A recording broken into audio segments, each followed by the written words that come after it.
Once upon a time, the infamous rover Reynardo plundered the floating isles. Then his mother called him to her deathbed. "Swear to me that you won't die on the gallows," she rasped. He will. Reluctantly, he swore. And he whiled away his days at home with music, cards, and wine. But the Emperor had changed. He'd been good once, a shy, almost humble toad. He'd built universities. Then told you so. Started whispering about mass graves in the woods, midnight rituals, victims screaming. The Imperial Ravens would round up entire villages, and no one ever returned. The Ravens had come to Ubar scouting for ancient books said to be of great power. But the librarians had hidden the books, so they'd burnt the librarians. The citizens, outraged, had driven them off. The Ravens had come back with dropships, the kid and the rebellion.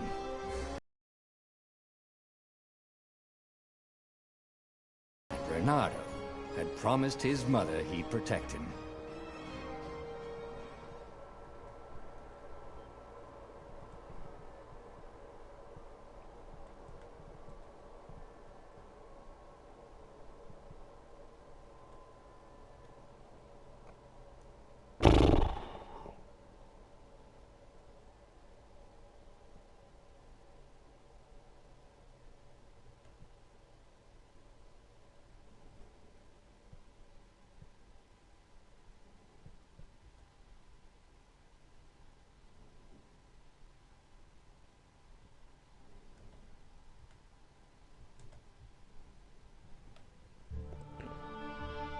If anyone's wondering why I'm playing this game, it's because the other 4 games on PlayStation Plus all look like games I could play on my iPad. The kid was looking down, watching his city burn. "Sorry, kid." How pretty. Reynardo told the kid. "Look, if we give them the book, they'll leave you alone." "My mother died for this book!" "I promised her I'd protect you." Ah, damn it. The kid had run off. With the book, of course. So Reynardo had to run after him. This game looks like Fury, but probably, hopefully not as difficult.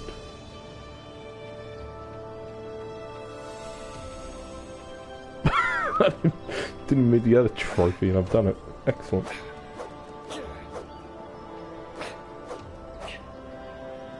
This is a beautiful looking game.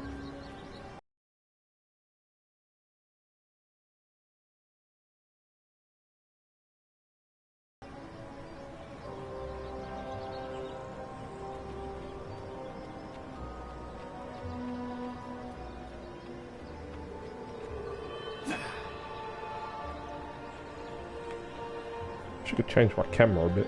Oh.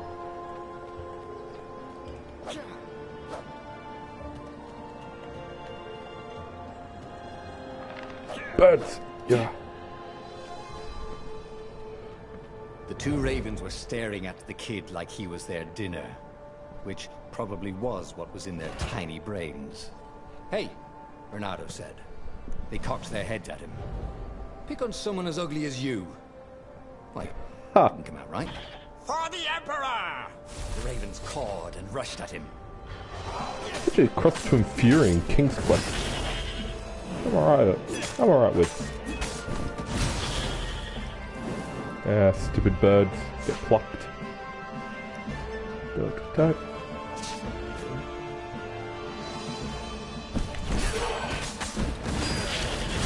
Yeah, this game is just like Fury.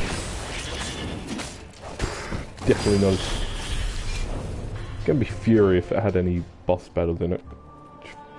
Fury had nothing to do with minions. Oh. Unfortunately, I'm talking really low because everyone in my house is asleep. He hoped they hadn't noticed him. The kid. Notice me.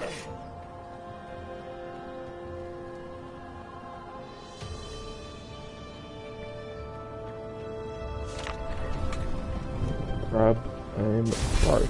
Okay. There you. Bye. See ya.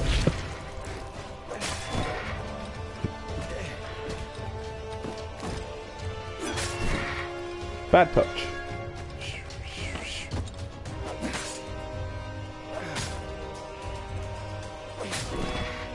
If I throw him into the wall.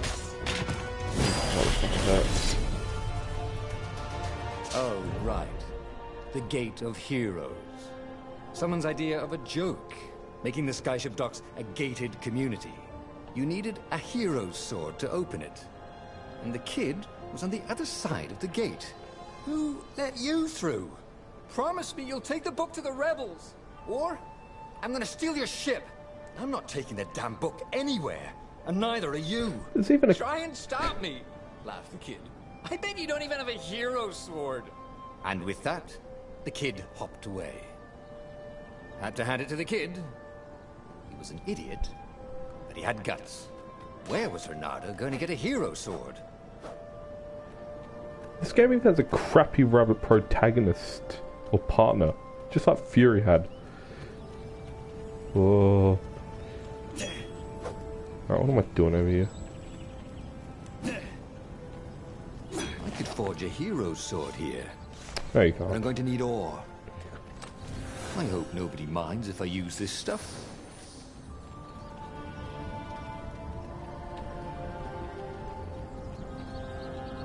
Alright, let's use this workbench.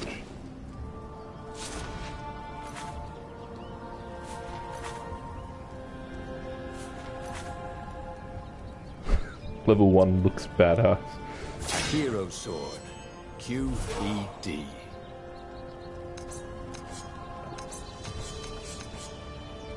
Cool.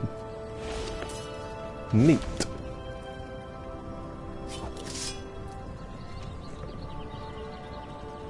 This is what he got for settling down and finding people to care about. The kid's mum had been a swell cook, and she'd laughed at Renato's jokes, even when he didn't know he'd made one. And the ravens had come to burn her, Burn! and she'd made him Burn! promise to protect the kid. But she never told him where the book was, just the kid. Burn!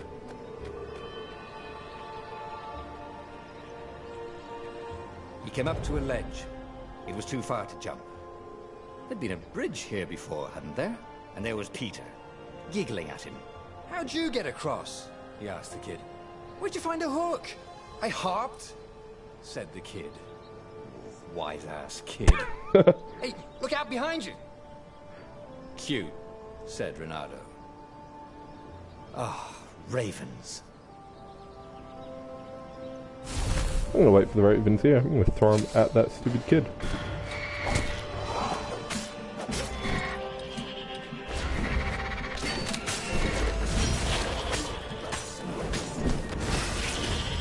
It was time to talk some sense into the kid. Just hook his way across the ledge and chase the kid down. Thing was, he hadn't used his hook since he'd retired. How had he done it? Maybe if he meditated at that altar there, he'd remember his old skills. Ah, yes. How convenient.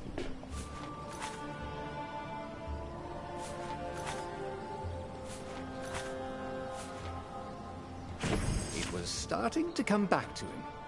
Something you never completely forgot, like how to freeze time when attacking. The more he fought, the more he'd probably remember. It's like a Sith lightning, but it's a hook. Also, I have stamina in this game. Oh, okay. Spider-Man. Spider-Man. And there was the Farfarer. She was the fastest ship he'd ever known. She could do the Kestra run in 12 furlongs. Well, so the salesman had told him. Huh. And something told him Hey, he Will. was about to walk. For someone who is like Will. Stop! He shouted. What's going on? I'm not giving you the book! Shouted the kid, and took off. No! Peter! But the kid ran for it.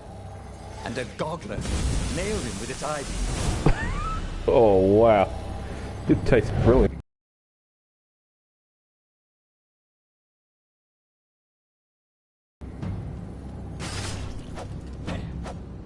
Well, that was easy.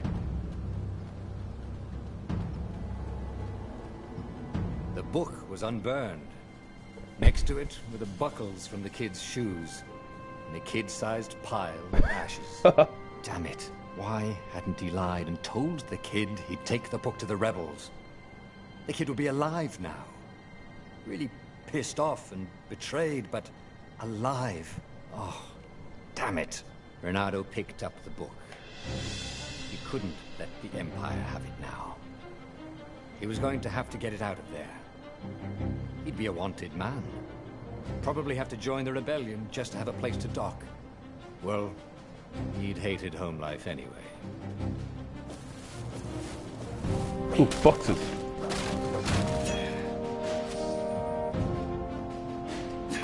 Yes, vandalism.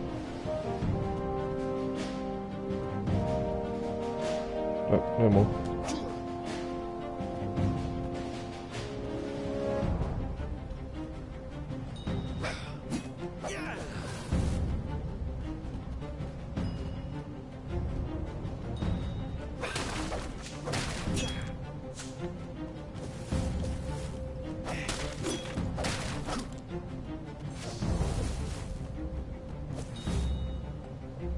What was the big deal about this book anyway? Maybe he should open it and find out. Tell you what, this is a beautiful looking game. How many? The war was a blur, and now 3 Raven scout ships were chasing him. Where are you running, rebel? Cawed the Raven captain over the loud hailer. Renato could see them cranking up their catapults. Just going out for milk? Renato yelled back. Where can you run? Laughed the Raven horribly. Far behind him, another city was burning. The dark cloud above its island was thousands of Imperial ships. The fleet was doing a thorough job.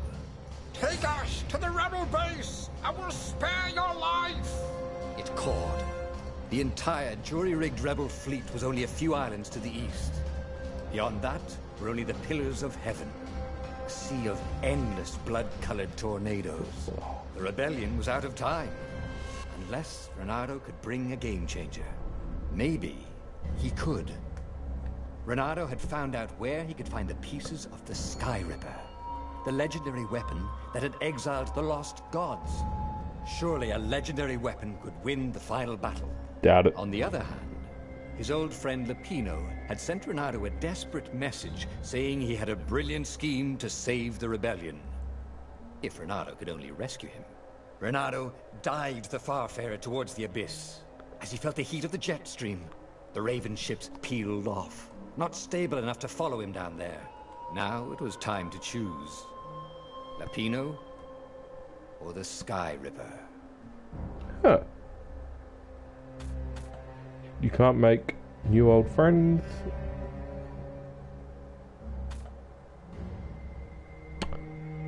I'd rather rescue someone than build something. What do you think, Will? What do you think I should do?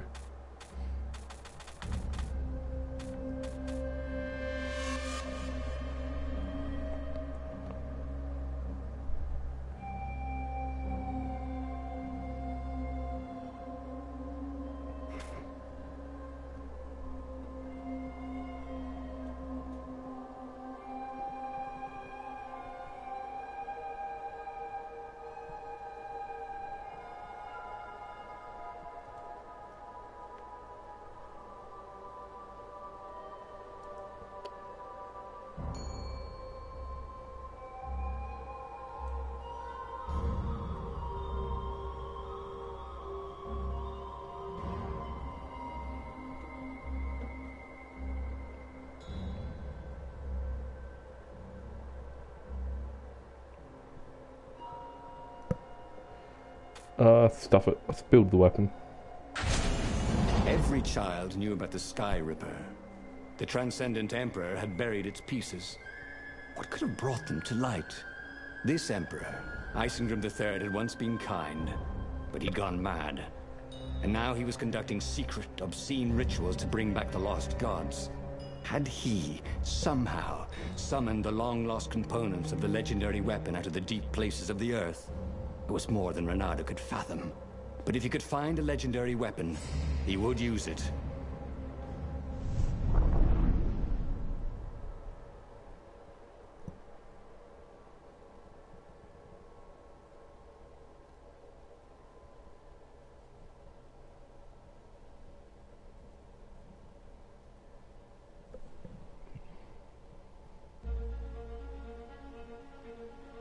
As he set foot on the island, Reynardo could not help but feel a tinge of guilt. He'd left Lapino behind. He hoped the Mad Rabbit had somehow escaped the Ravens. He hoped they hadn't eaten him. If they had, he hoped they hadn't eaten him alive. Why had he chosen the Sky Ripper? Reynardo never made plans that required constant vigilance. He was a hero. He didn't think too much. He just went with his gut and hoped it all worked out. The Sky Ripper was a long shot. He'd have to devote himself to it. No side journeys, no rescuing old friends. That was against his nature.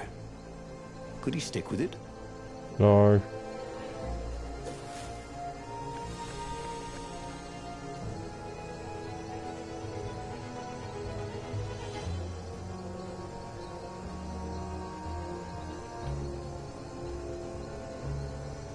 Is there a map? Like a map.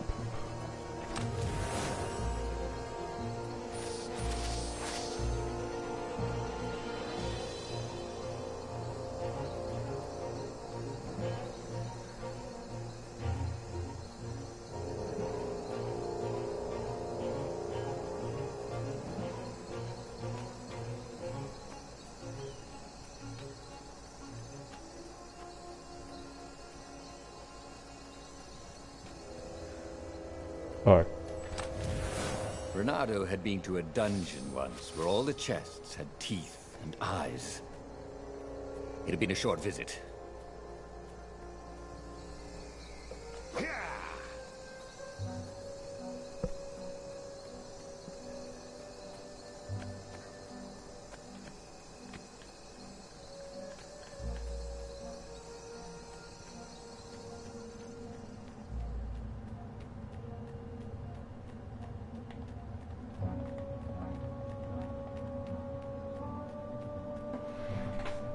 If I craft a sword now, it's going to be really short.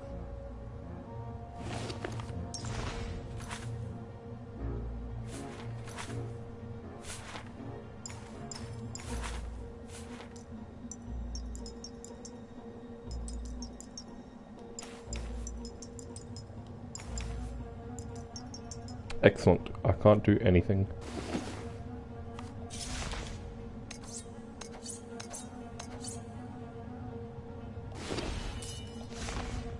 Cool.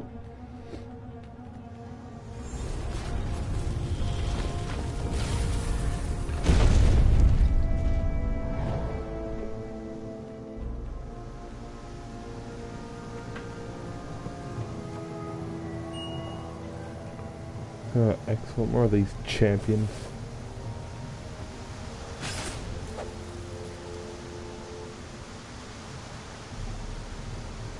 That didn't look right. No. You blinked.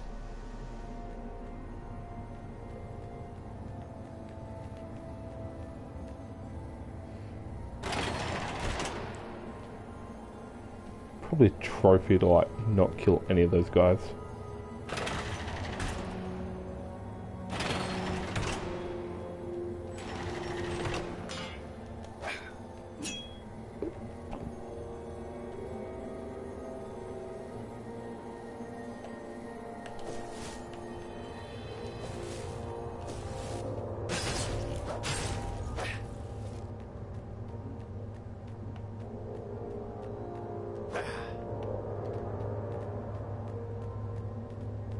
Damn wooden The people planks. who had built this castle, did they even Sky Ripper could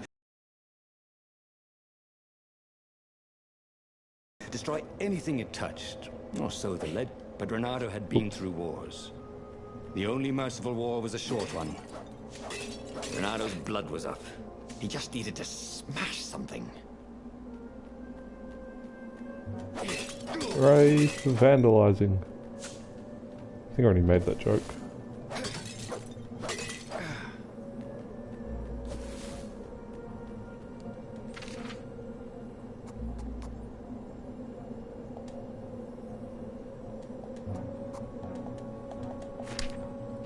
Dang. Not a high enough level.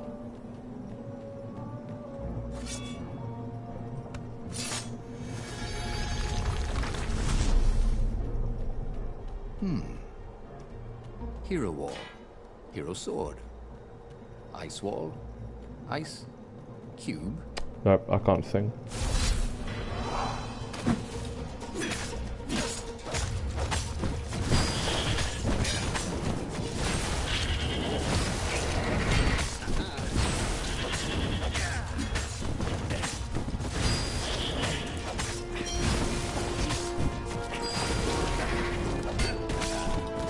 The button masher in every way possible. It was all coming back to him. He wondered what he'd remember next. Maybe how to talk his problems through. Without the need for violence. Bugger. Can't go back.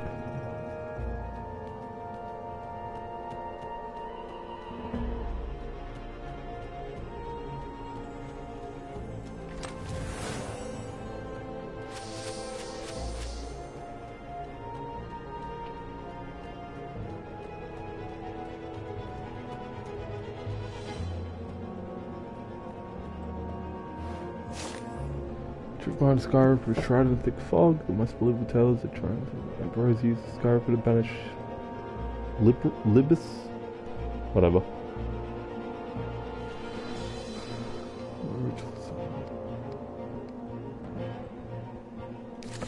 Good thing he kept a secret journal here in the middle of nowhere.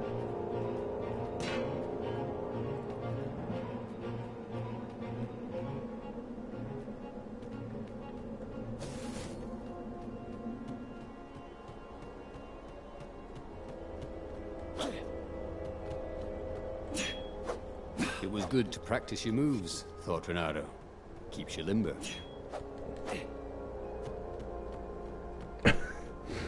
Taking candles. I didn't even know I could do that. Can I knock it into the ice wall? Yes. Bloody Ronald, or whatever my name is. The Slayer of Candles.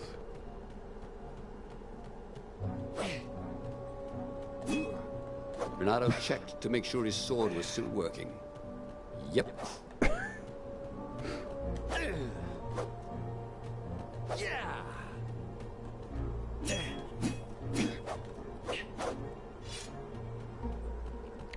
Take that, candles. It'll be the last you mess with me.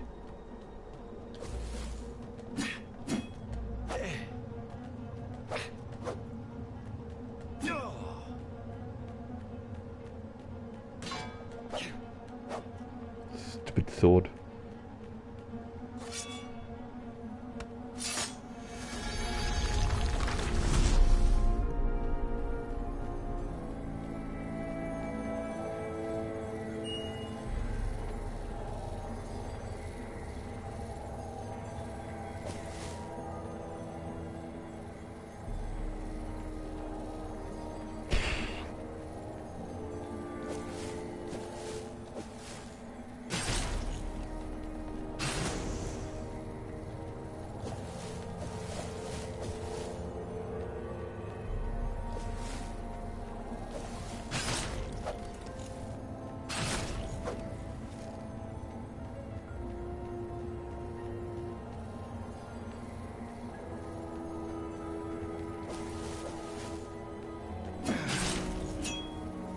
Running.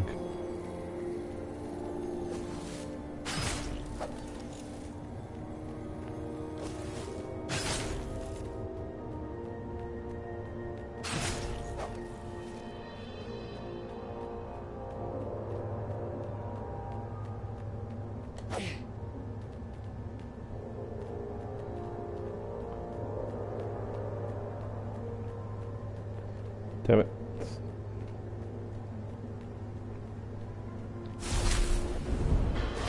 Come over here. Get over here.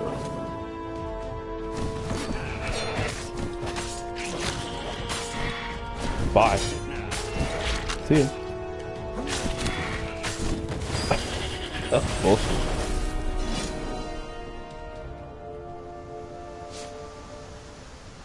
I enjoyed this game.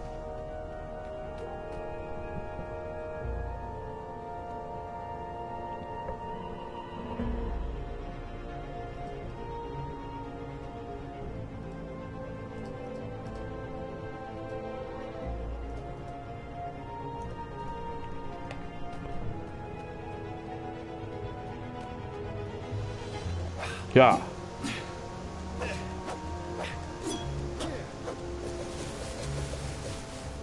That candle would escape my fury. Ah, a puzzle. Oh, Renata no. loved A puzzles. puzzle. Except when he couldn't figure them out. On the other hand, if there was a puzzle, it was probably meant to keep people away from something good. No, I'll come back to it. It's over here. Wrong sword.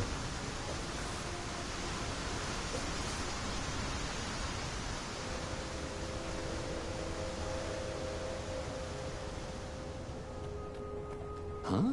A lever? That was new. Most people still use doorknobs.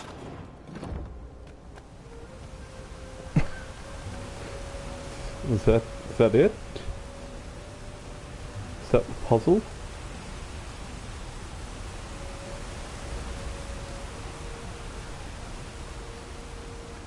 Ooh, treasure.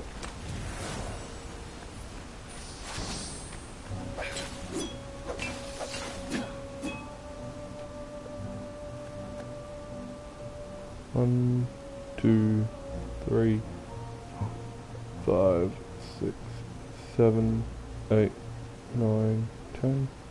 Alright, no creepy water monster's gonna kill me. His mother had never let him wave his sword around at home. He guessed he was still compensating for that. What's that there for?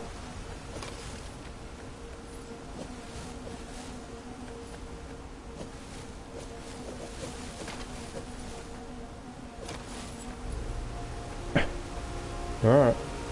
Whatever.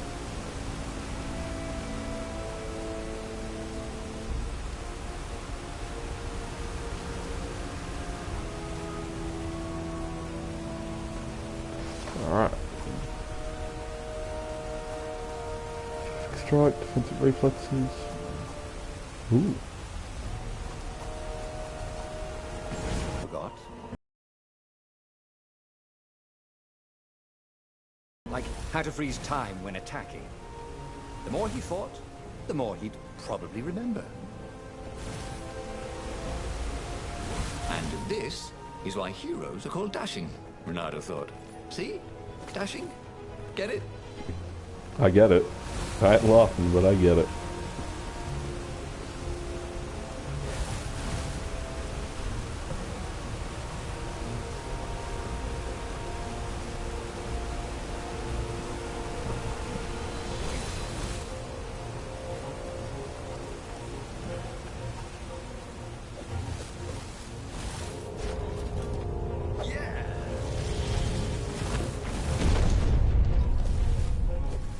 I don't trust this.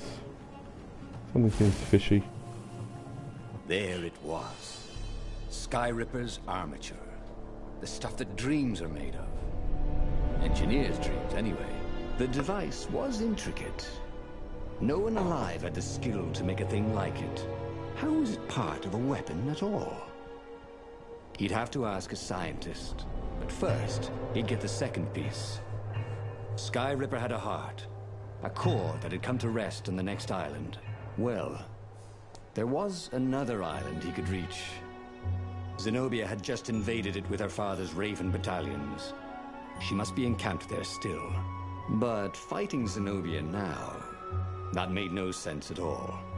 He'd already sacrificed one friend to get this armature, was it? He didn't need to hurry to face her. She would find him.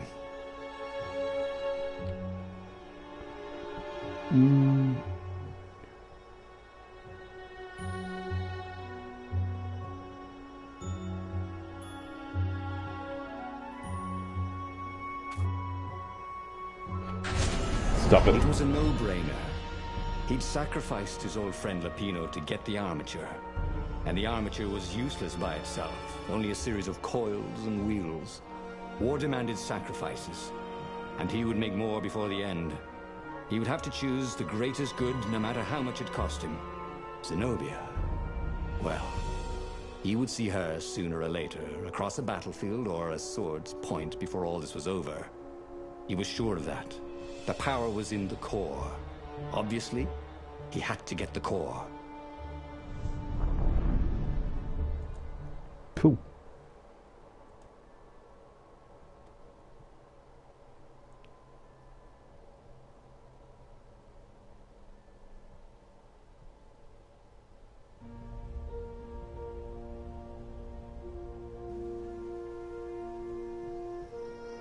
He looked up at the old trees around him.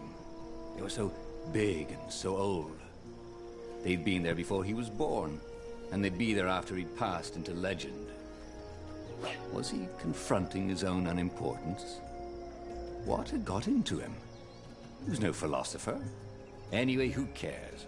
He was plenty important. He was a hero, and soon he'd prove it. Yep, by having no friends left in a device capable of destroying the world. Like a real hero.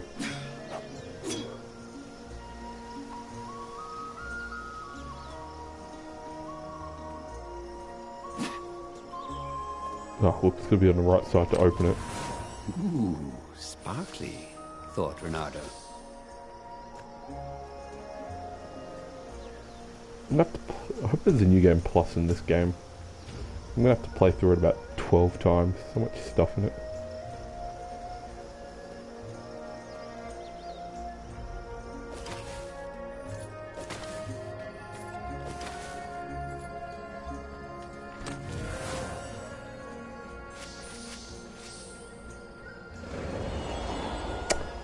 Excellent. Teleporters. Who needed bridges anyway?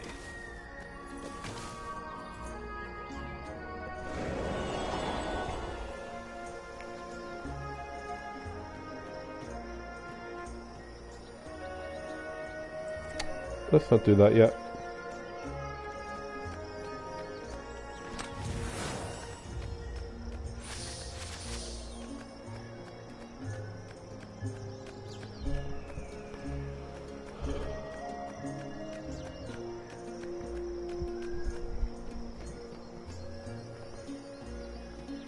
Alright. Geronimo!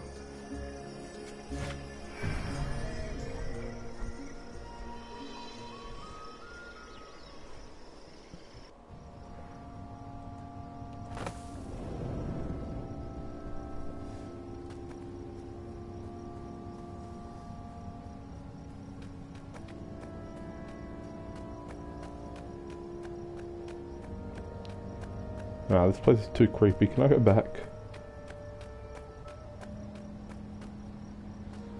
There was something sour in the air. Like the earth had ruptured over something that had been fermenting for a very long time.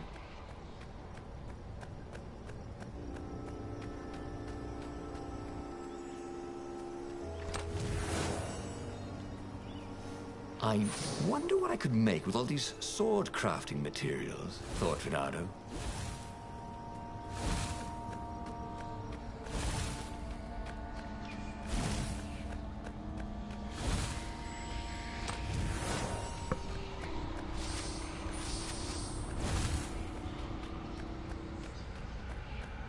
Yoink.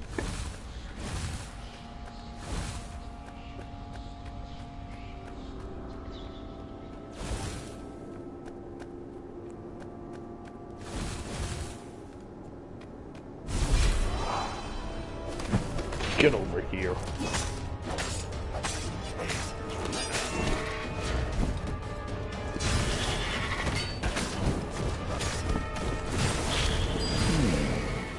Where did that go to?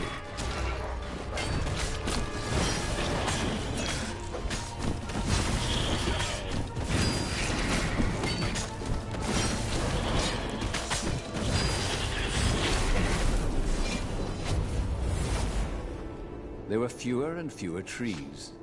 There were only these huge crystalline growths. Had those been here before? He no longer heard birds except for the feverish cawing of the ravens when they attacked. He couldn't smell the small animals of the forest. The mice and rabbits. Where had they gone? And he was getting hungry too. This was an unhealthy place to be.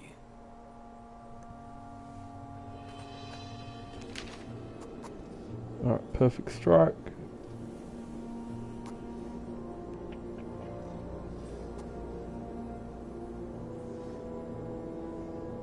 missed his old skills. He welcomed them back like he was at a reunion.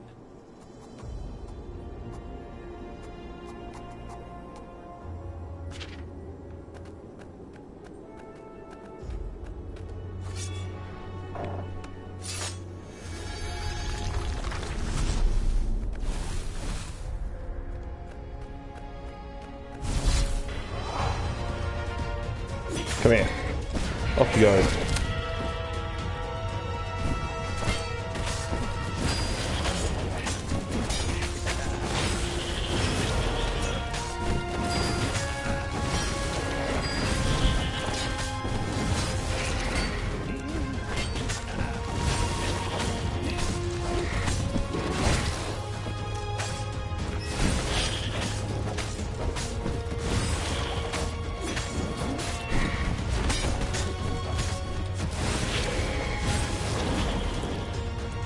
Small-scale genocide's fun and fine as long as they're bad. Stay away from the other guy's sword, you know?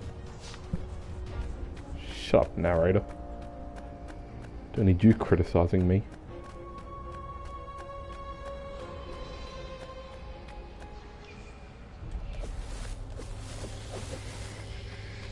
Yoink.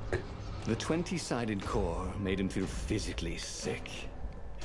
Once he had sneaked into a temple of the dark arts, and he hadn't liked what he smelt and saw there. This felt like that. As quick as he could, he wrangled the icosahedron into the armature.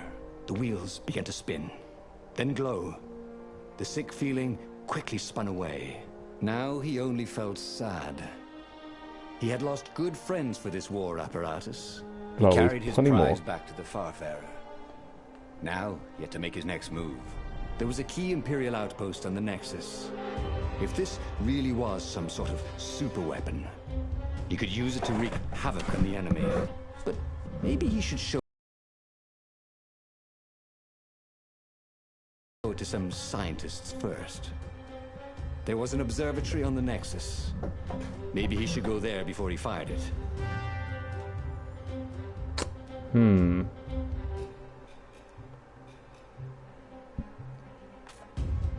At Swordfu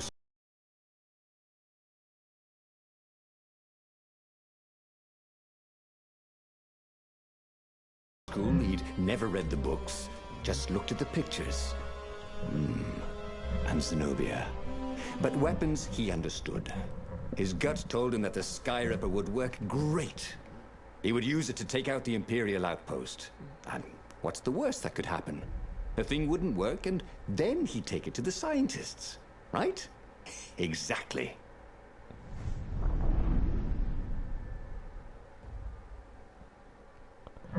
Oh, this is great.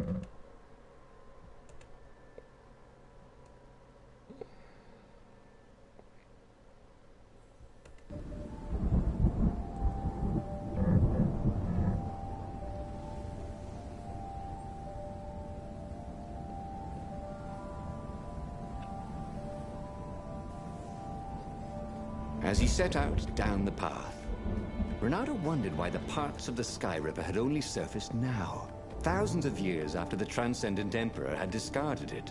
This Emperor, Isengrim III, had performed terrible, bloodthirsty rituals to invoke the lost gods. Perhaps that was bringing up lost artifacts. How perfect, then, that the Skyripper would reappear to be his destruction. Oh, God damn it. I want to go back down. Hello? Oh. It was definitely easier to fight inanimate objects.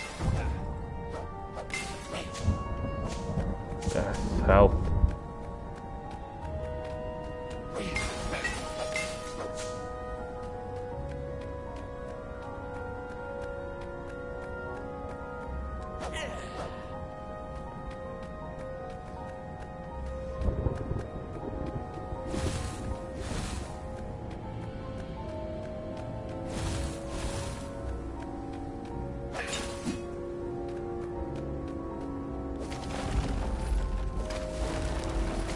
There were more pylons he could use the hook on.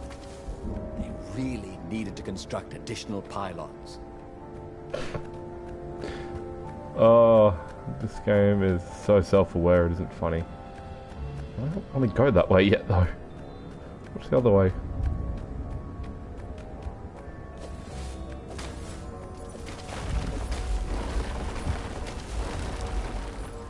No way. Great.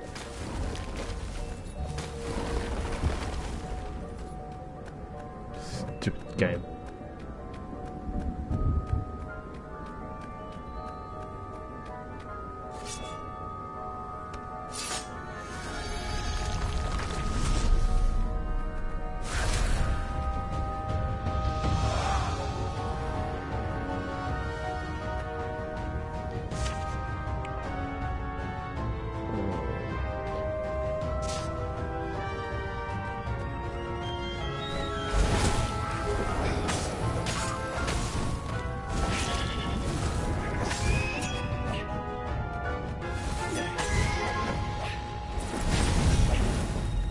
GG easy.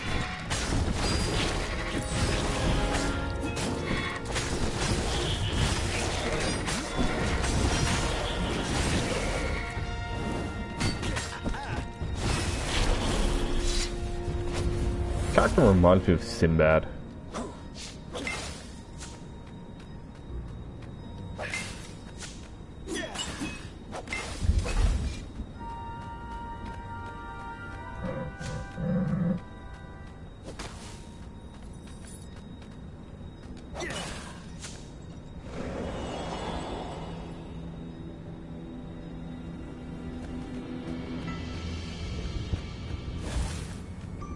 He was tired of slaughtering ravens. Maybe it was time to test out the new weapon. He turned a knob on the Sky Ripper. It made strange, mechanical noises. The wheels spun faster. It began to hum. The Sky Ripper was following his every step. At least it acknowledged him as the master. But there was no trigger. How was he supposed to fire it? Fire, he said. Nothing happened. Well, maybe it just needed to warm up. After all, it hadn't been fired in thousands of years.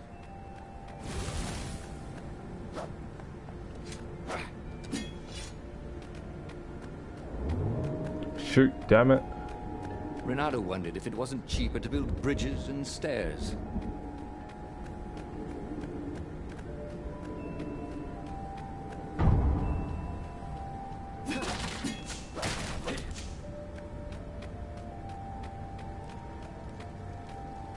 Ah, yes, an enemy camp. Ooh, a workbench.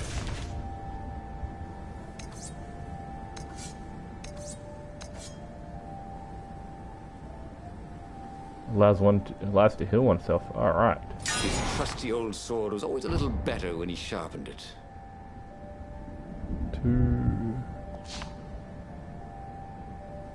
Cool.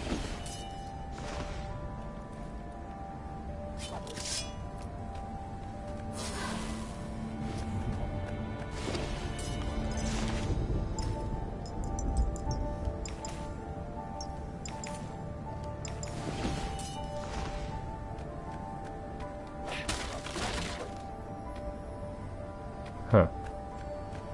Whoops.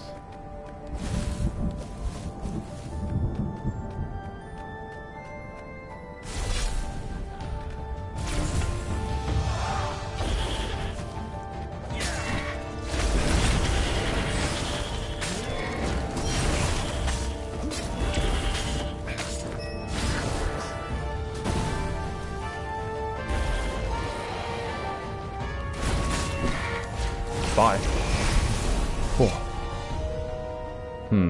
The Sky Ripper That didn't look right. was making a whining noise now, and its wheels were spinning so fast he could no longer see them.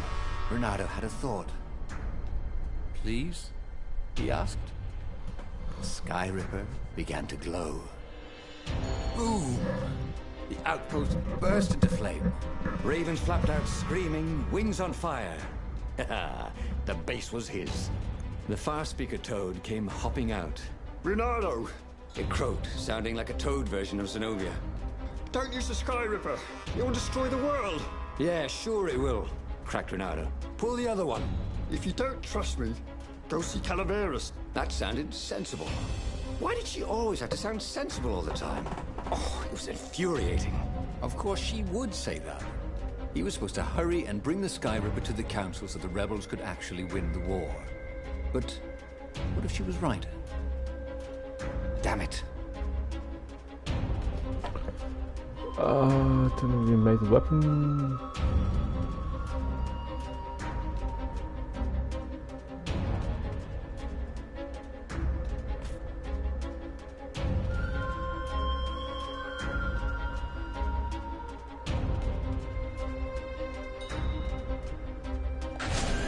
I don't even know who that was. Once, he would not let Zenobia get into his head with her logic and her wisdom and her appeals to reason. He was a fox. He'd go with his instincts, and it would all work out like it always did. Oh, he was sounding like a reckless idiot, even to himself. But if there was one thing Renato could never bring himself to do, it was turn back on a decision he'd made.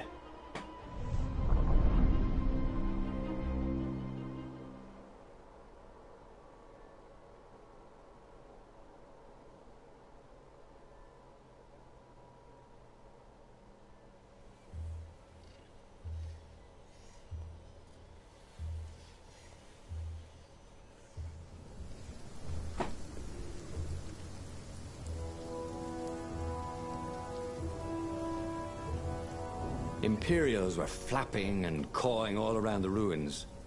They must be panicking with rumors flying of the superweapon. Maybe they hoped to find and destroy the base before he could put the Sky Ripper into action. The Sky Ripper was whining and heating up. It would be time to use that energy soon.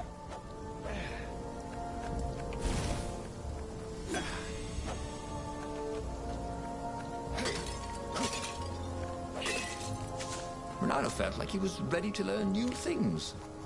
Thank goodness he didn't have to go to school for that.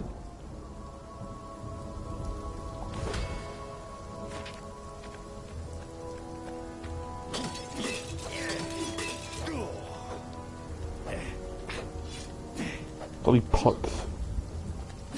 Oh, take that.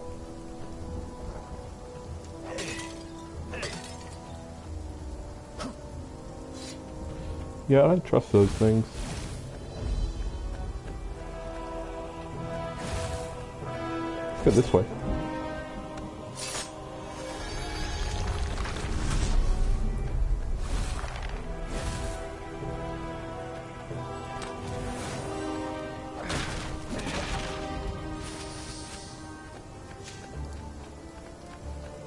Oh, of course, the blue pumpkins give you energy.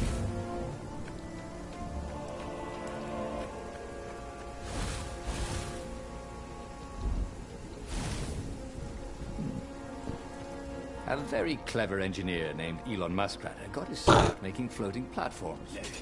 Not many people knew that.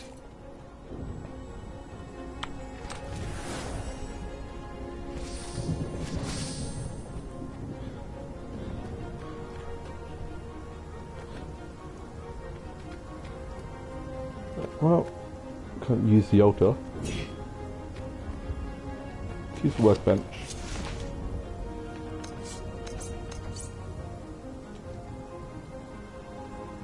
This burning sword from the south was terrific for barbecuing sausages and ravens.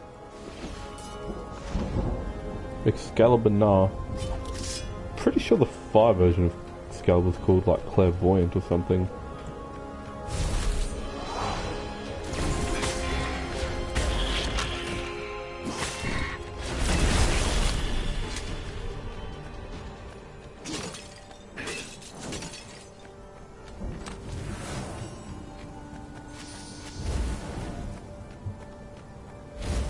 Ah, help!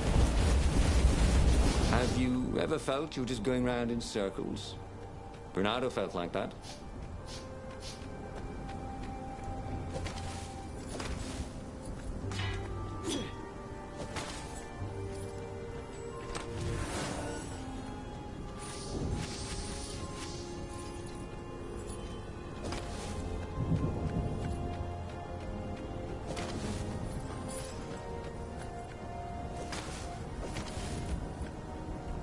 Where the hell am I going? Shim over on that platform. So I go this way, haha, take that game.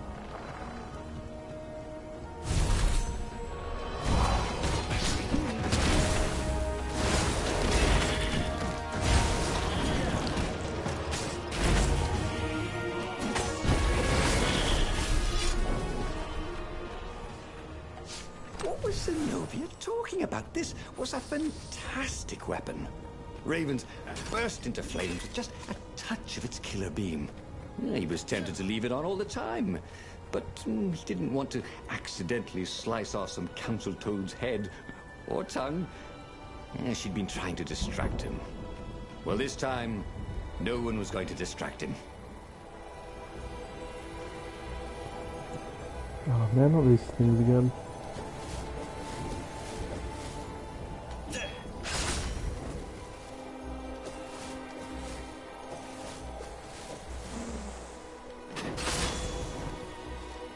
Hey, why don't you guys fight in groups?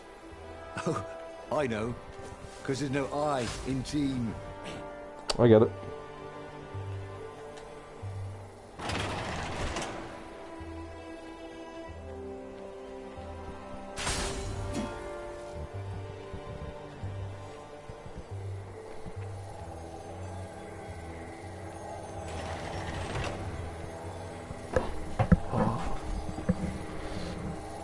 Holy crap.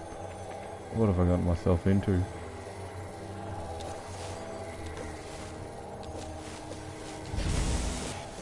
Ow.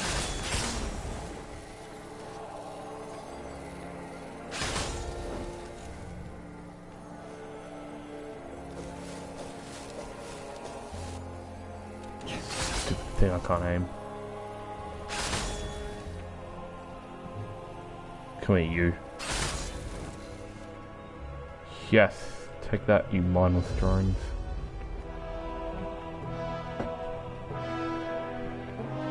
When I build my castle, thought Bernardo, all my gates are going to open with buttons, and all the levers will drop rocks at your head. What a plan.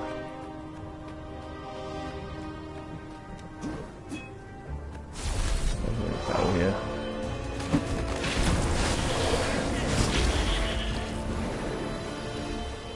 Oh, forgot about those things.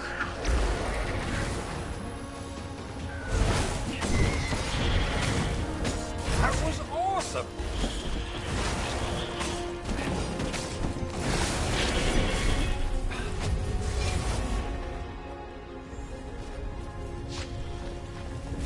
I'll admit, this game is fun.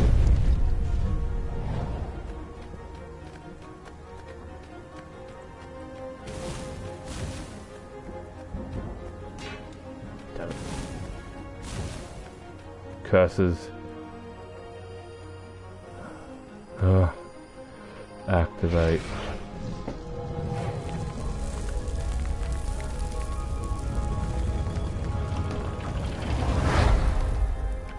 As he headed towards the council chamber, Bernardo felt everyone watching him. "You've saved the rebellion," said the council speaker. "Frankly, we were afraid you'd turn aside to save that idiot Lapino." "If you never make sacrifices," he said, "you're probably not doing the right thing." The speaker nodded. "Are you ready to lead the charge?" Yes. "Let's roll," he said, with grim satisfaction. Bernardo set sail for the fleet. The Sky Ripper had lost its wine. It was humming now, as if it had taken some time to seat properly. He had always been irresponsible.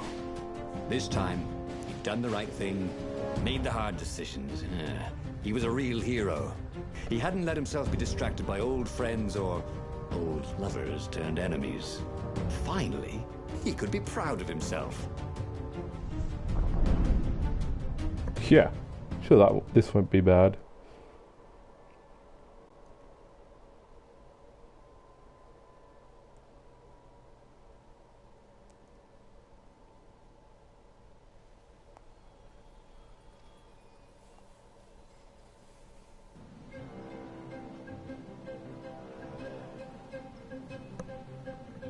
He was ready. So was Skyripper. The Skyripper had a will of its own. It picked out its own targets, and set them on fire. Now, this was going to be a short battle. He would set the ships on fire if he didn't need them to get to the Emperor. And he wondered if he'd see Zenobia, or if she'd flee. Wouldn't she be proud of him?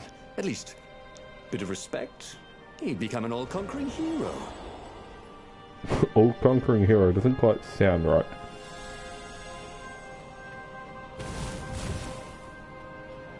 All-conquering madman with a weapon of destruction on him. Sounds slightly less worse.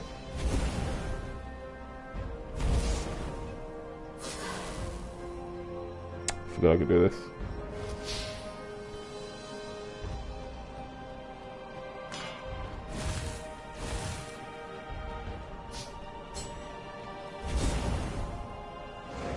Sharp? Check. Pointy? Check. Flexible? Check. What else do you need in a sword?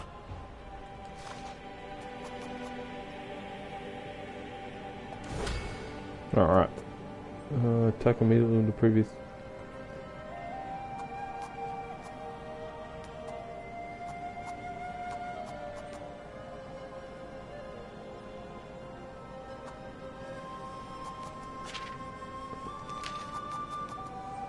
One truth revealed, two truths revealed. I feel like I'm being played. The portal was heavily guarded. Must go someplace they really didn't want it to go.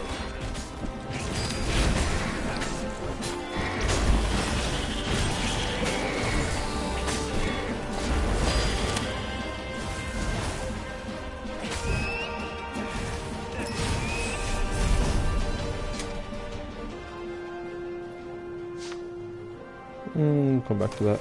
What's over here? Ooh, chest. Fresh socks, thought Renato. Please be fresh socks.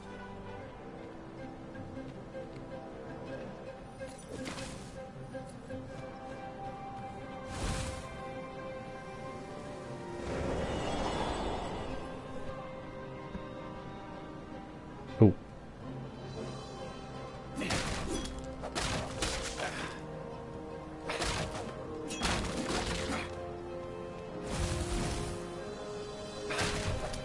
When Renato went to the china shop, for some reason the owner was always nervous.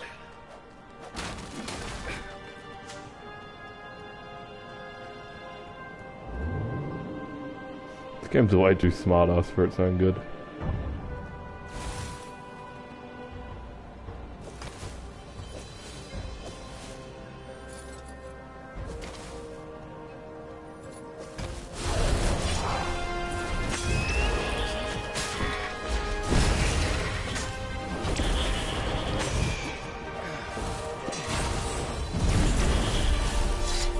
Already Renato knew more than he ever had.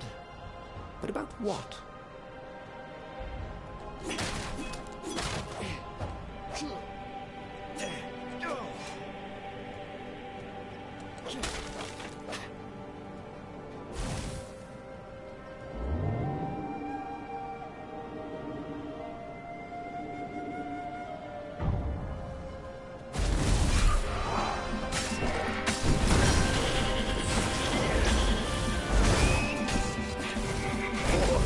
This device he could travel at night, so long as there were ravens to set on fire.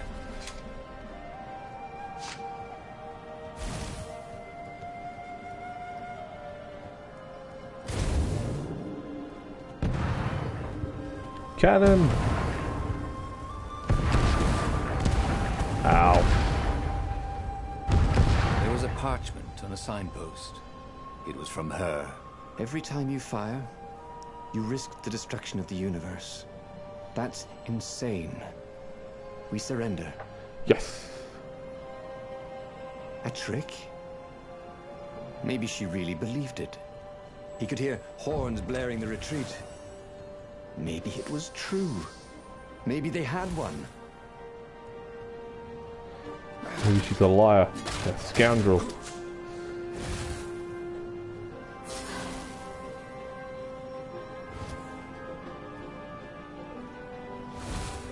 Where am I going?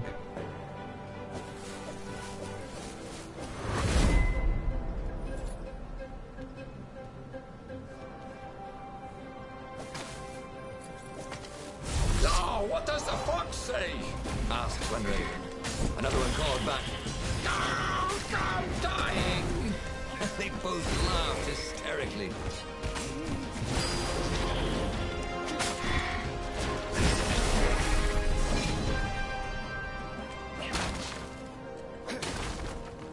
Hope there is an ending where that thing fires and it just ends the game.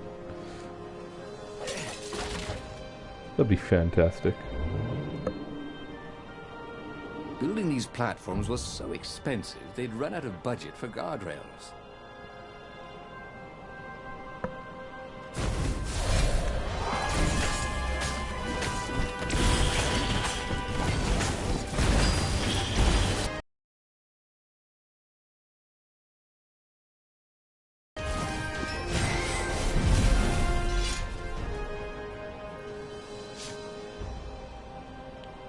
Style acceptable. Is there a different style that isn't just hack and slash? That was always a rush.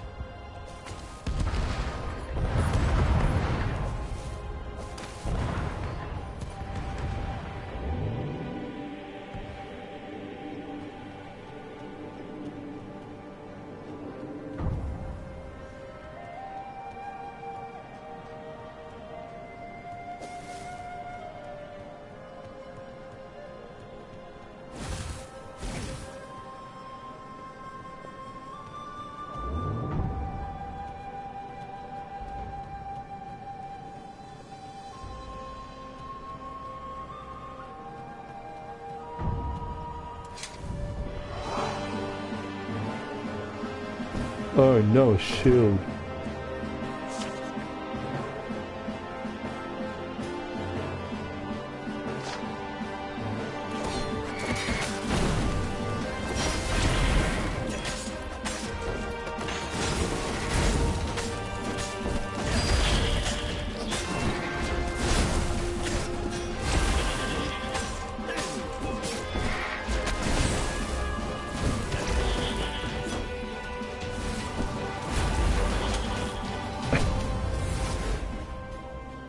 And just walks and wins the fight for you.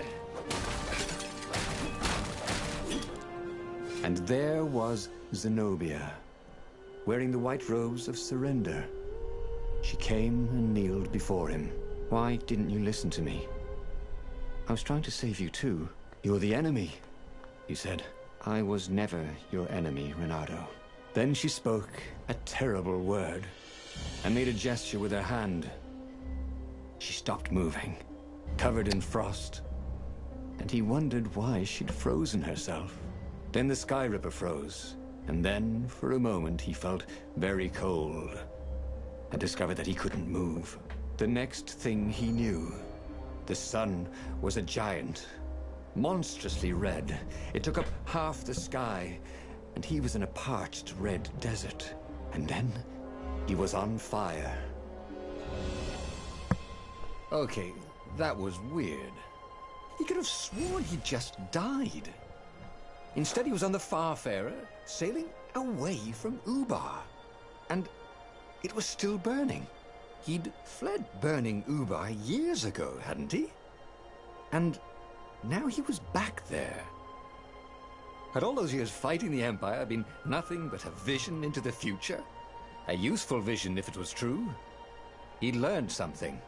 Zenobia still had feelings for him. Holy crap, we're gonna have to play this game over and over and over again.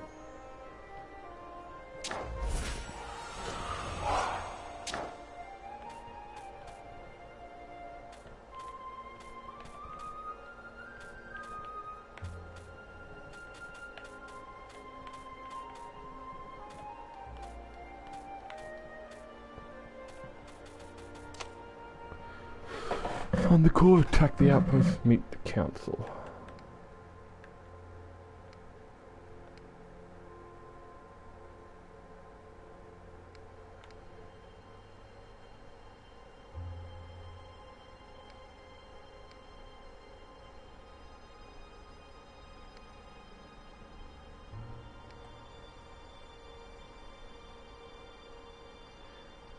Froze Renato for billions of years till the sun evolved into a scorching red giant, and Renato burned to death. Cool. He'd made bad choices. But now, when the real battle came, he wouldn't make those choices. He wouldn't make the same mistake twice. The book's pages began to flip backwards, towards the beginning. And he realized that his adventure was just beginning. The clouds parted over the Isles of Boreas. It was time to choose. The rebellion was in trouble. Ravens were scouting for the secret rebel base. They needed a game changer. Pieces of the Sky Ripper had surfaced. Or so a scholar in the mountains had told him.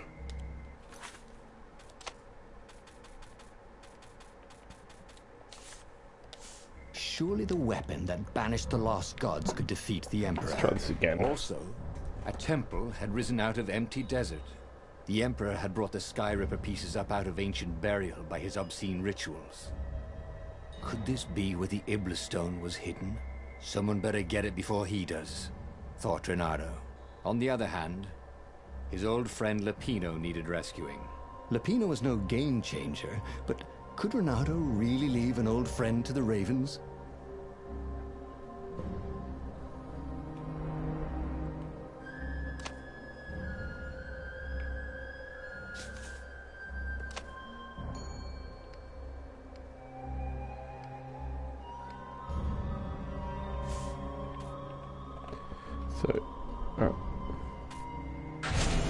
Every child knew about the Sky try this Ripper. again. The Transcendent Emperor had buried its...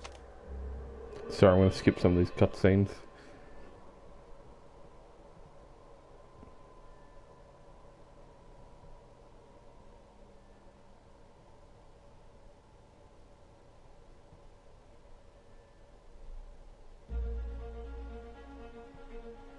As he set foot on the island, Reynardo could not help but feel a tinge of guilt. He'd left Lapino behind. He hoped the Mad Rabbit had somehow escaped the Ravens. He hoped they hadn't eaten him. If they had, he hoped they hadn't eaten him alive. Why had he chosen the Sky Ripper? Reynardo never made plans that required constant vigilance. He was a hero. He didn't think too much. He just went with his gut and hoped it all worked out. The Sky Ripper was a long shot. He'd have to devote himself to it. No side journeys, no rescuing old friends. That was against his nature. Could he stick with it? Sorry, mustache, thought Reynardo.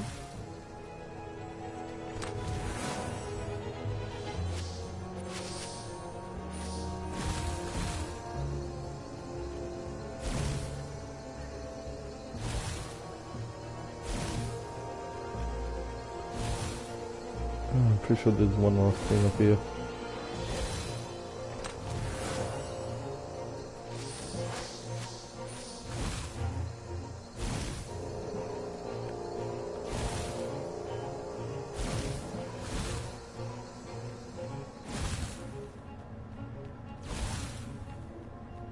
I'll just have a dash, thought Reynardo. Shut up, Piano.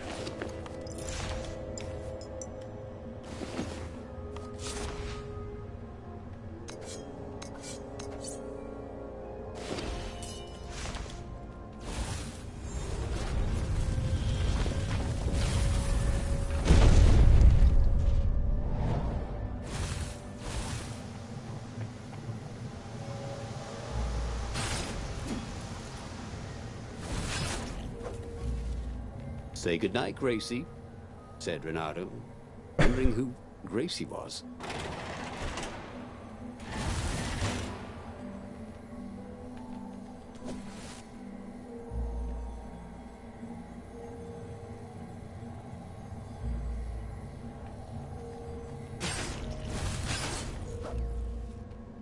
The people who had built this castle, did they even know what monstrous weapon lay hidden within their walls?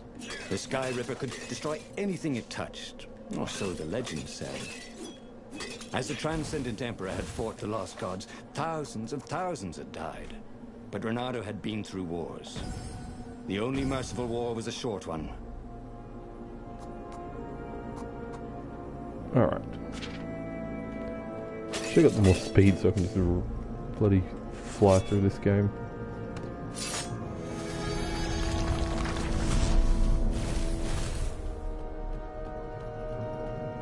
Can't we just agree to disagree? Said Renato. No?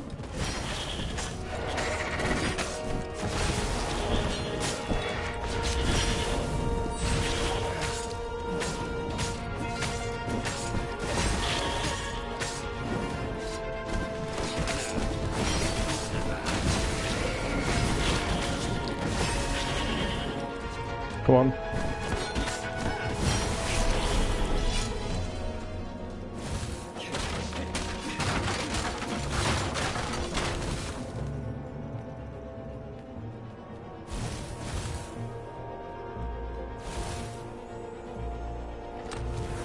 A chest full of old banana peels. There had to be more. There was.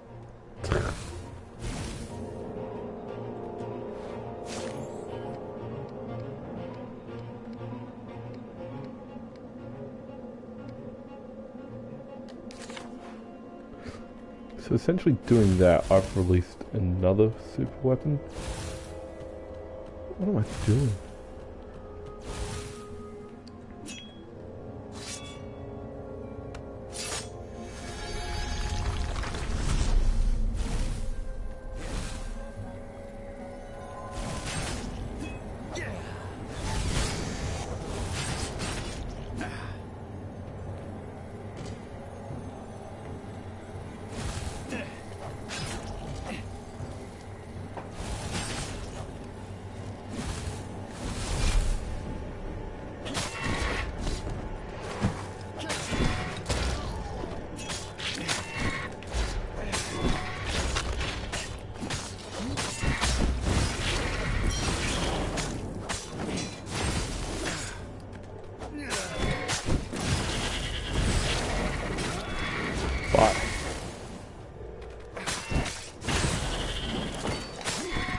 Bye.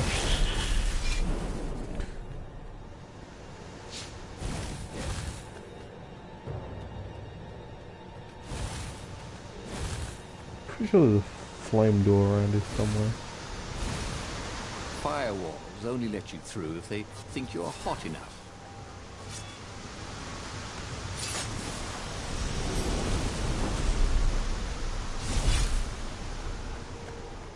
Oh, excellent. Look how well this worked out for me.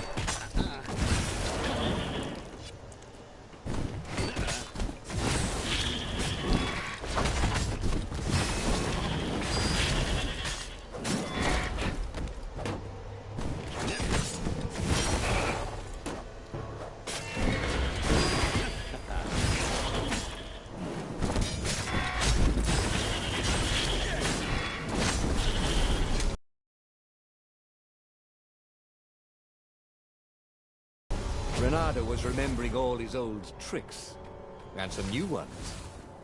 Now, he really ought to ask for a raise. Ooh, elemental resistant. That had been his mistake before, not trusting Zenobia's feelings for him. But how could he have known, after all these years of silence?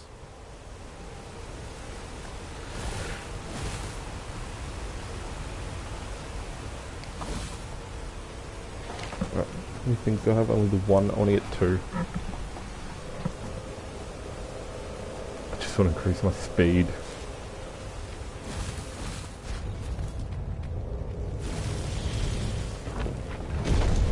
There it was.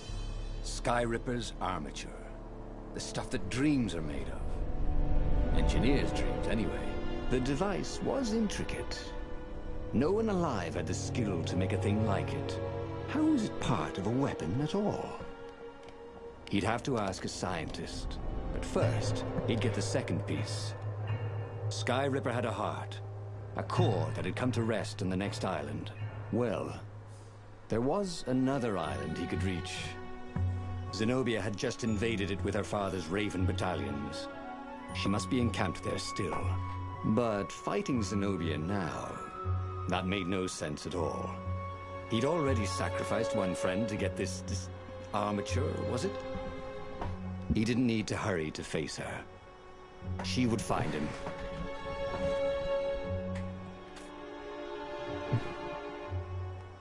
It was a no-brainer. Oh, God. I was wrong.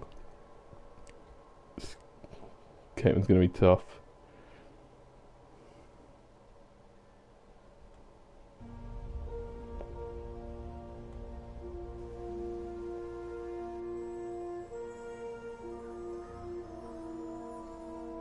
Doubt sunk in before he was even out of sight of the Farfarer. Why had he chosen the Sky Ripper? It was the sort of path he'd always avoided. The path of responsibility, of seriousness. Had he grown up? He didn't feel grown up. He'd made this decision from his gut, like he always did. Somehow, he'd impulsively decided to stop being impulsive. Did that make any sense? No. Hey! Hey, a workbench! He could try out his new bling.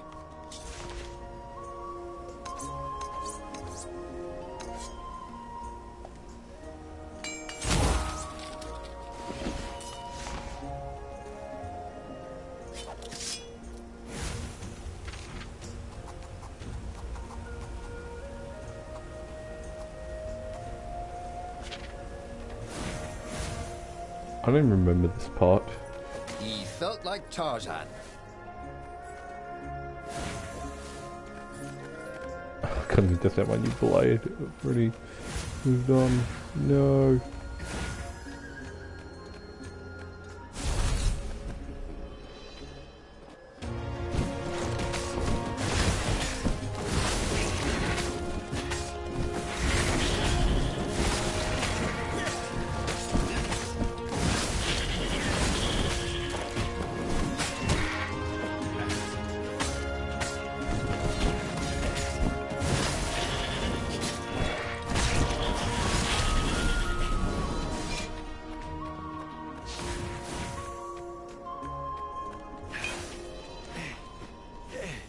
Yeah.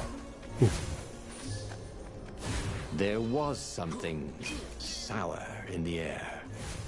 Like the earth had ruptured over something that had been fermenting for a very long time. I want to go that way anyway. You almost never saw wild gogglers together like this. The toads had to train them not to peck each other to death. So these had to be Imperial gogglers. That meant ravens were up ahead. I should really look for another line of work, he thought. And then he died. Check over here. No. No.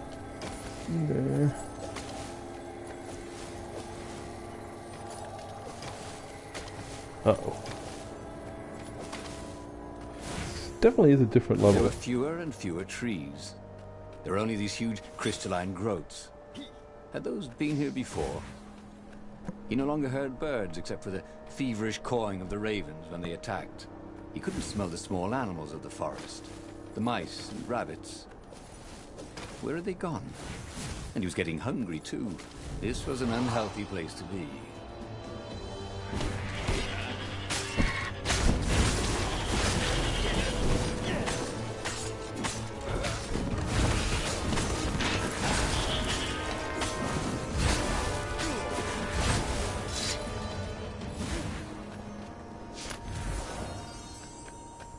The rock felt hot in his hand. He could feel its secret power.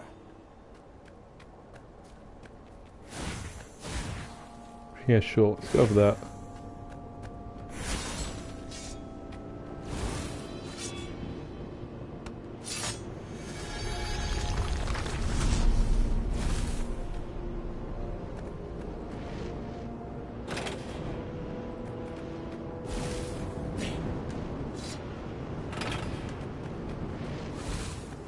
What was the point of this gate? Did they think no one would notice the lever?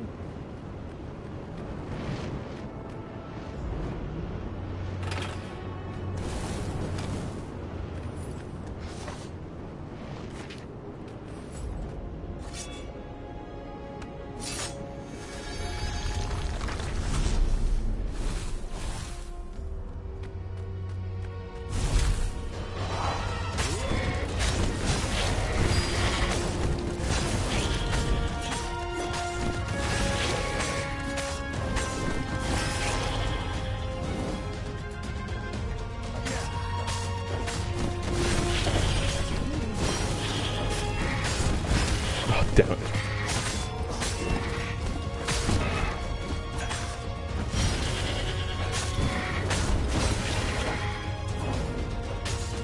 Those sheaves were really very well made, weren't they?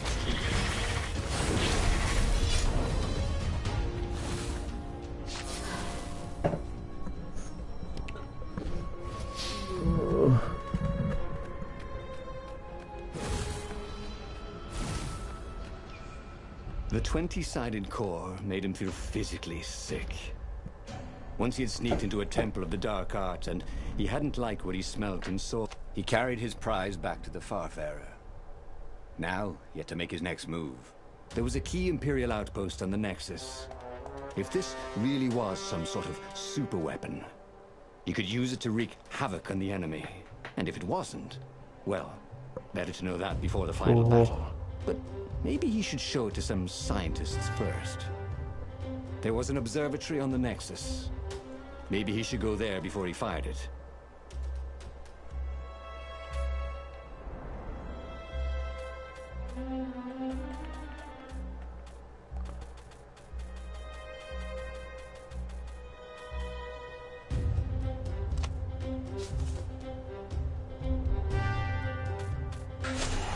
Renato had never been much of a student.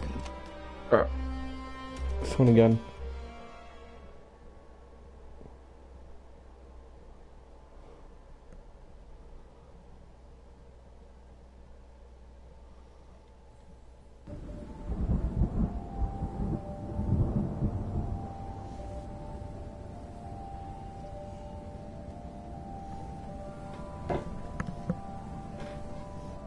As he set out down the path, Renato wondered why the parts of the Sky Ripper had only surfaced now, thousands of years after the Transcendent Emperor had discarded it. This Emperor, Isengrim III, had performed terrible, bloodthirsty rituals to invoke the lost gods. Perhaps that was bringing up lost artifacts. How perfect, then, that the Sky Ripper would reappear to be his destruction. There had to be something useful in these things, didn't there?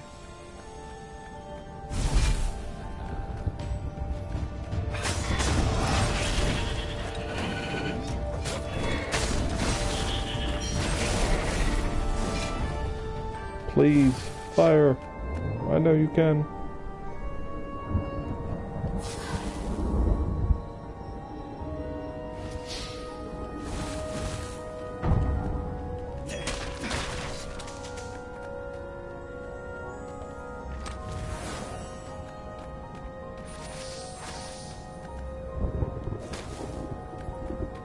What is that? I'm going to pick an ending which has nothing to do with anything. It's just how I am.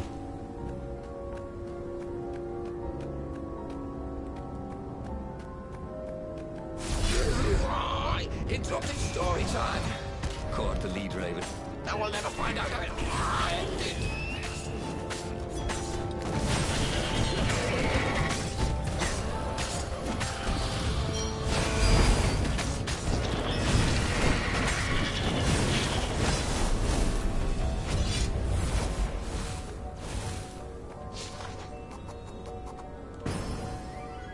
Oh, there's 2 ranks for it.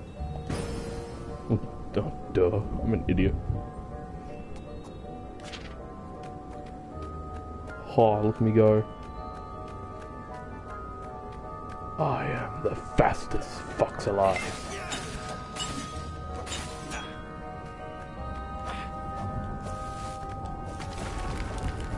He was sort of yanking his own chain, wasn't he? Am I doing this backwards? Feels like I'm doing this backwards. Tired of slaughtering Raven.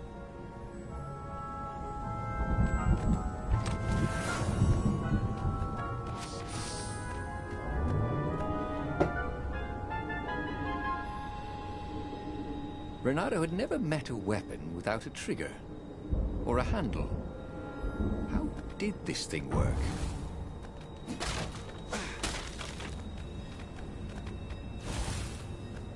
You couldn't go sticking jewels in your gauntlet just anywhere. What if you dropped one and broke it? Luckily, there was a bench right here.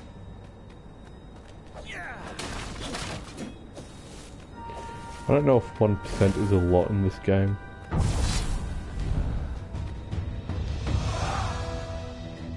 Oh, he doesn't look terrifying at all.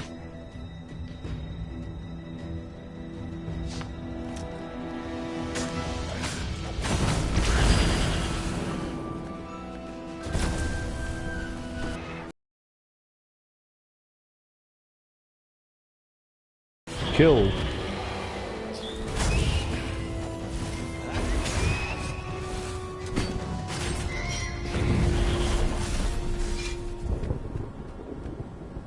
The Sky Ripper was making a whining noise now, and its wheels were spinning so fast he could no longer see them.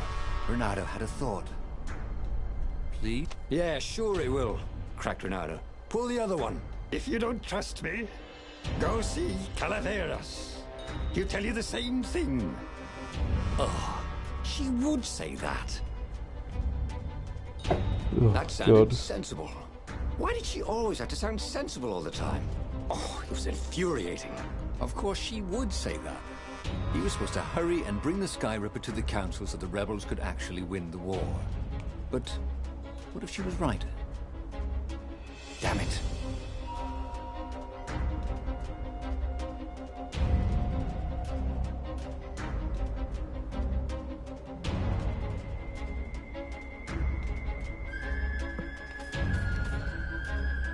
Alright, let's do this. Zenobia was so frustrating. If she couldn't get you with magic, she'd get you with reason and caution and sensible arguments. Of course, Calaveras, he might not know the latest scientific theories with evidence and all, but Renato preferred the knowledge in the old books anyway. What they said felt true, and that's what's important. You should be careful. She'd probably guess he'd come here. That meant she'd probably set an ambush for him.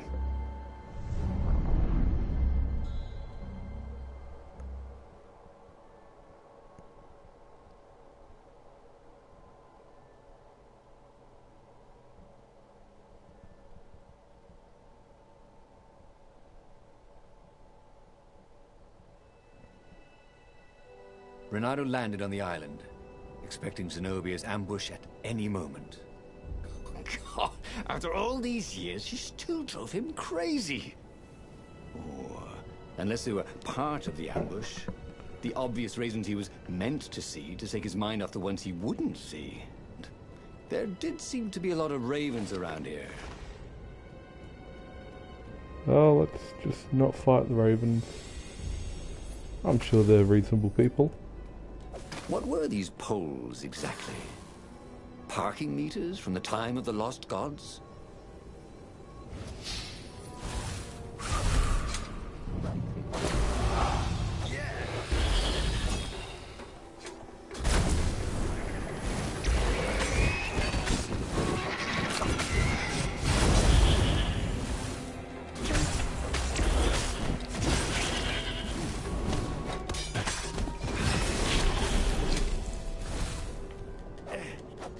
Well, they really needed to redecorate anyway.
With materials like this, he could probably make a really nice pair of barbecue tongs. Or even a sword. Ooh, barbecue tongs.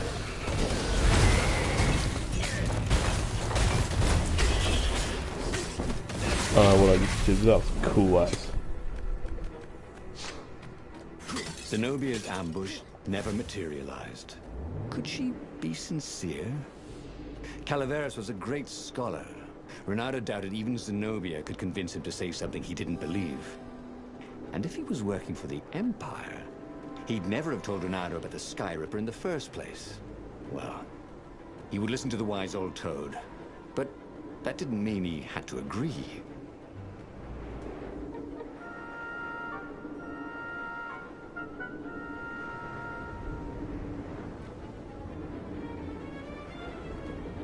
Yeah, things take forever.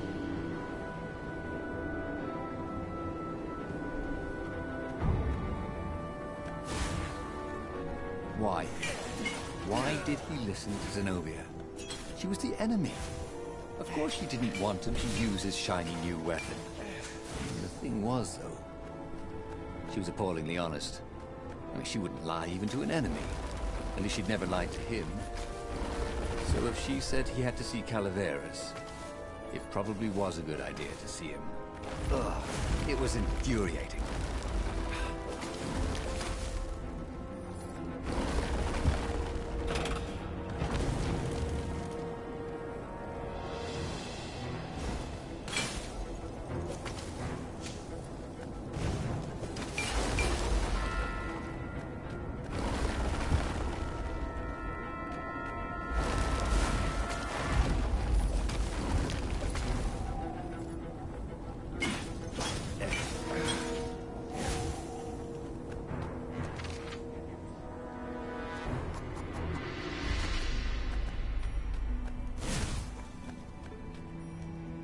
Calaveras examined the Sky Ripper eagerly.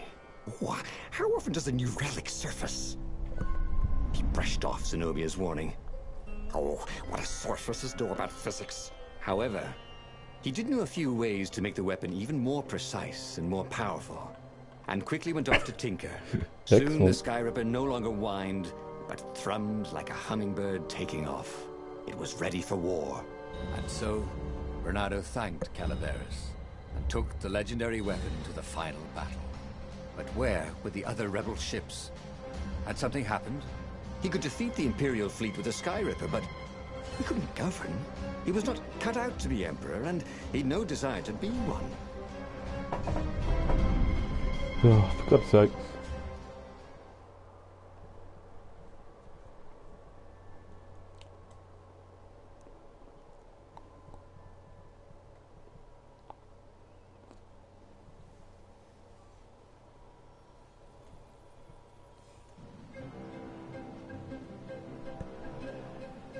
There were a few rebel ships here and there, but there was no organization to the battle. Where was the Council flagship? Something had gone terribly wrong. But he had the Sky Ripper, and the Ravens had nowhere they could hide.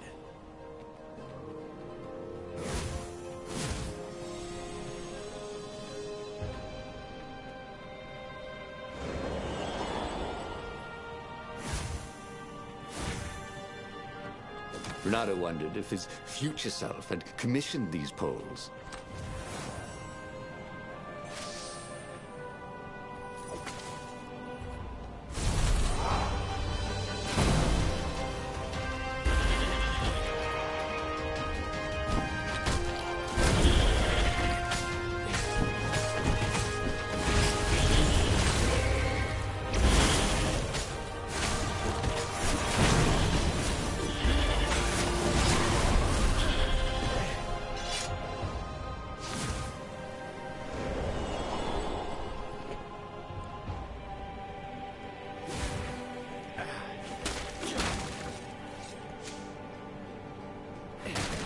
I think it's going to end the exact same way the last one did.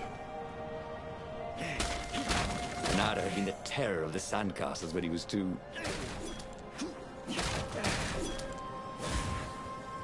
Terror of the sandcastles.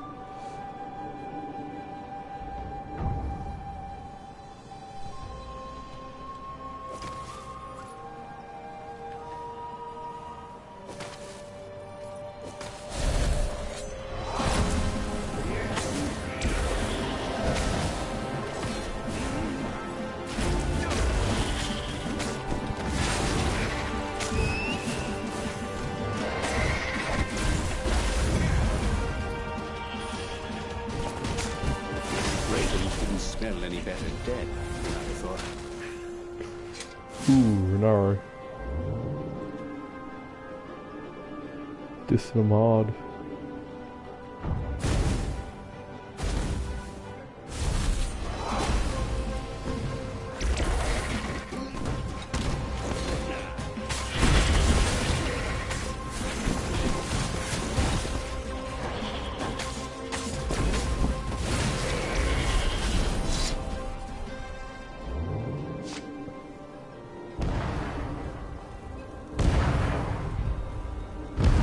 Oh, whoops, I forgot about those.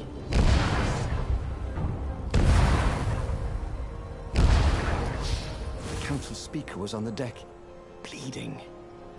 Why was she even here? We found our base, she croaked. The council, all dead. We must surrender. No, we can still win this, said Renato. I have the Sky Ripper. He would be a real hero and save the day, even when all appeared to be lost. You're a good boy, said the speaker. And then she died. Can I loot her body?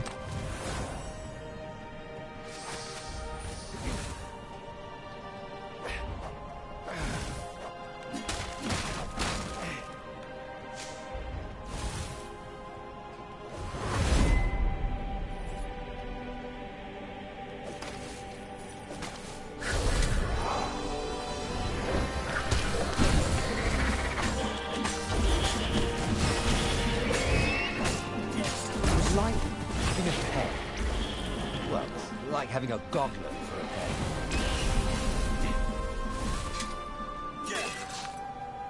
Yeah, take that.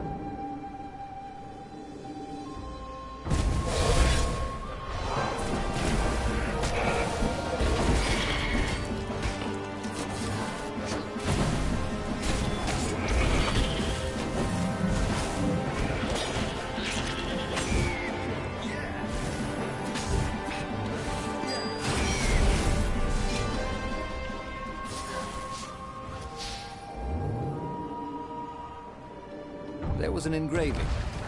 Maximum capacity, 130 people.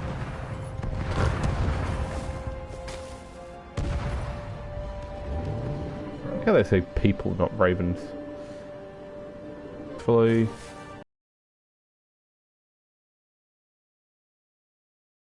Hello.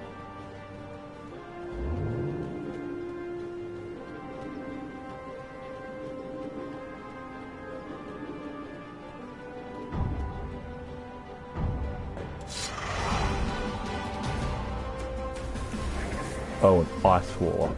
Real original.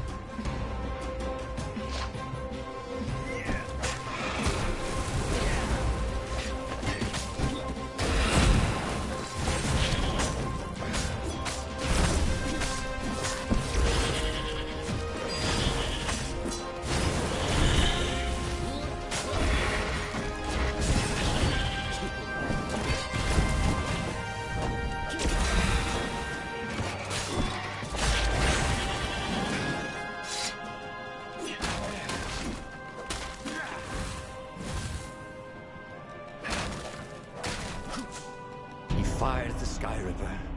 With a tremendous whoosh, the Emperor's flagship went up in flames. And for good measure, he played the beam around it, setting all the other nearby Imperial ships on fire too. I like this ending. And he watched them burn. The few remaining rebels gave a cheer. And then they stopped cheering. There was a hole in the air. A blackness, like a tear in a parchment. Wind was blowing into it, widening it. It grew larger. Crates were falling off ship decks, upwards into the hole. And the world itself seemed bent, like the reflection on a curved mirror as it poured into the ravenous hole. He guessed that somewhere behind that ever-widening hole were gods that had long been exiled. But it didn't really matter. Time was done for here, and soon it was. Renato stared at the book. He was still alive. Again. And still only flying away from burning Ubar. Had he lived that adventure? Or only dreamt it? Had he really died? It felt so real, not like a dream at all. And he'd lost again. Oh, he hated that. But he had made different choices. And he'd lost in a different way. It was the book, wasn't it? Oracles showed you your destiny. But this was showing him different ways he could die miserably. Thanks a bunch, book, he thought. But these were destinies that he did not have to fulfill. But he'd learn another true thing. The core was powerful, but dangerous if used improperly. I don't nuke him. Oh, it's not Duke Nukem. Hyperhero.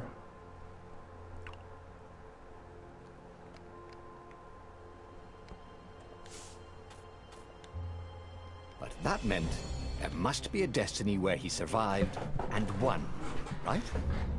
Otherwise, what was the point?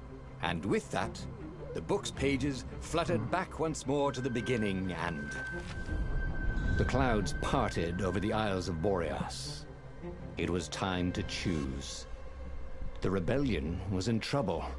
Ravens were scouting for the secret rebel base. They needed a game changer. Pieces of the Sky Ripper had surfaced. Bernardo knew that using it could go catastrophically wrong. But he was sure he could figure out how to use it safely. Also, a temple had risen out of empty desert. The Emperor had brought the Sky Ripper pieces up out of ancient burial by his obscene rituals. Could this be where the Iblis stone was hidden? Someone better get it before he does, thought Renardo. On the other hand, his old friend Lapino needed rescuing. Lapino was no game changer, but could Renardo really leave an old friend to the Ravens?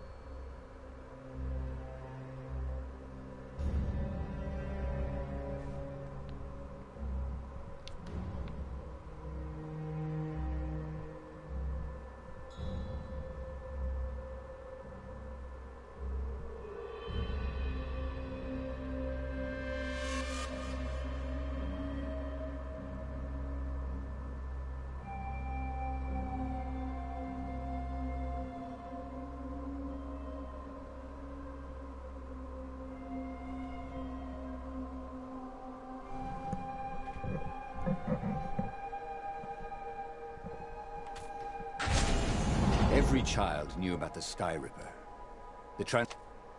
Yeah, it's a little thing. This is bad.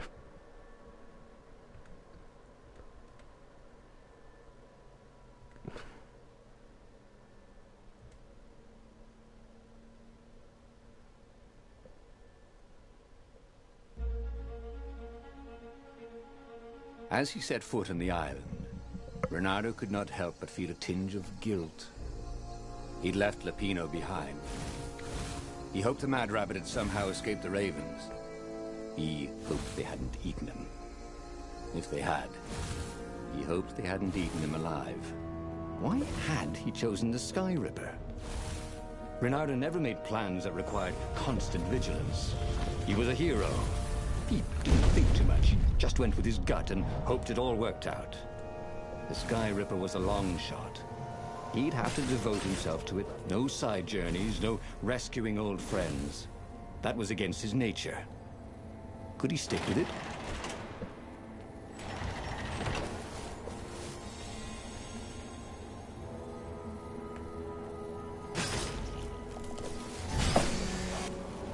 The people who had built this castle, did they even know what monstrous weapon lay hidden within their walls? The Sky Ripper could destroy anything it touched, or so the legend said. As the Transcendent Emperor had fought the Lost Gods, thousands of thousands had died. But Renardo had been through wars. The only merciful war was a short one.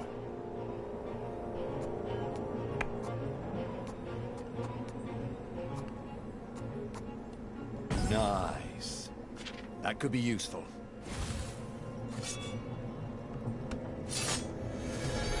Kind of rushing through this now.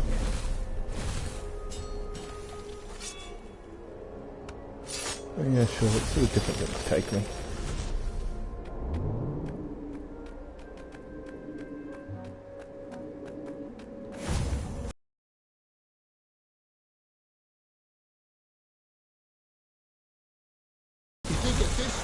The Imperial army would run out of ravens.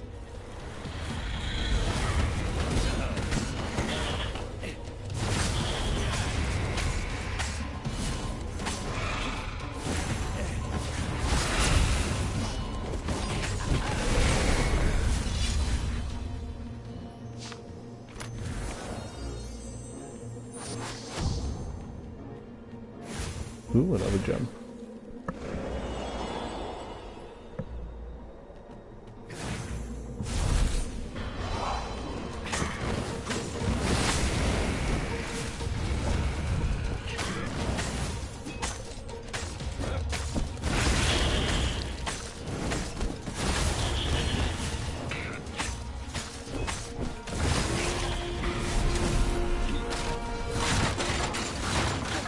Sometimes, at home, he'd wave his sword around for hours.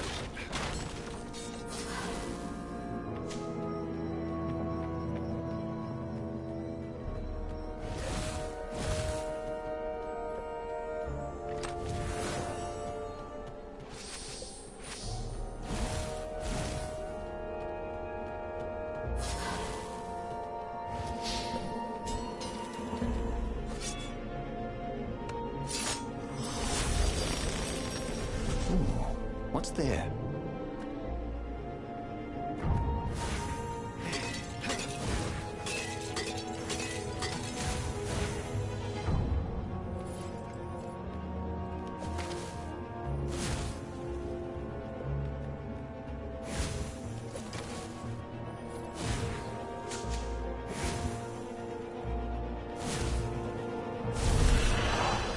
Oh, that's what's there.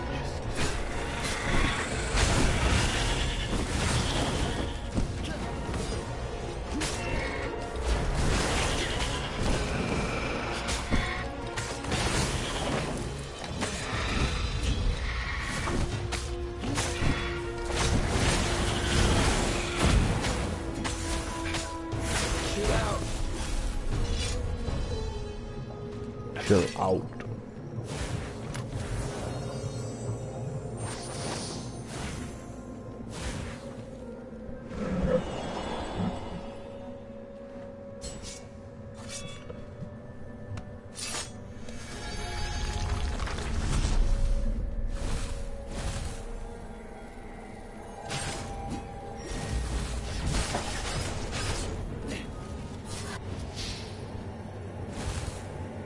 Probably stop running. These dudes. Anyone ever tell you have a lovely eye? No?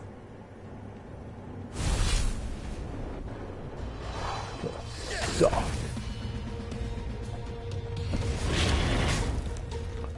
Play this one smart.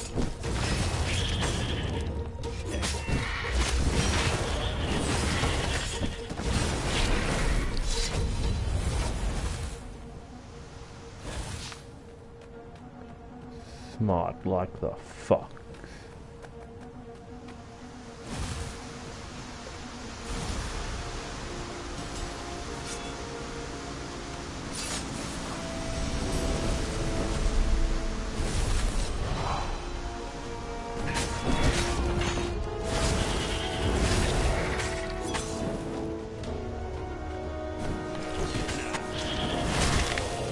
Cool. I can't be dying, you thought?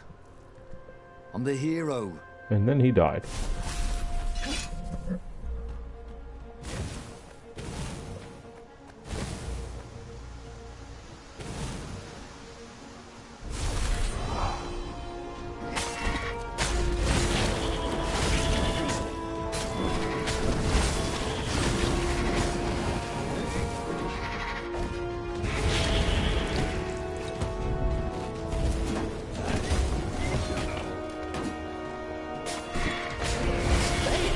Welcome to Earth.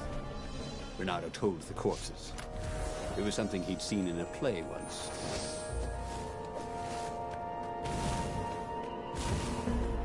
There had to be a way to use the Sky Ripper without causing a catastrophe. Why? Maybe it's always dangerous, he imagined Zenobia saying. Always the voice of reason, that one. Well, there had to be a way to use the Sky Ripper, because not being able to use it was boring. So there.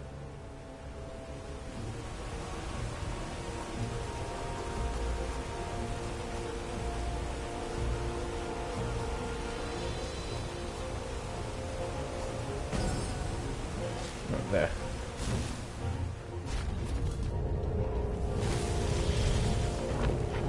There it was. Sky Ripper's armature. The stuff that dreams are made of. Oh, Engineers' dreams, anyway. The device, how is it part of a weapon at all? He'd have to ask a scientist. But first, he'd get the second piece. Sky Ripper had a heart. A core that had come to rest on the next island. Well, there was another island he could reach. Zenobia had just invaded it with her father's Raven battalions. She must be encamped there still. But fighting Zenobia now, that made no sense at all. He'd already sacrificed one friend to get this armature, was it?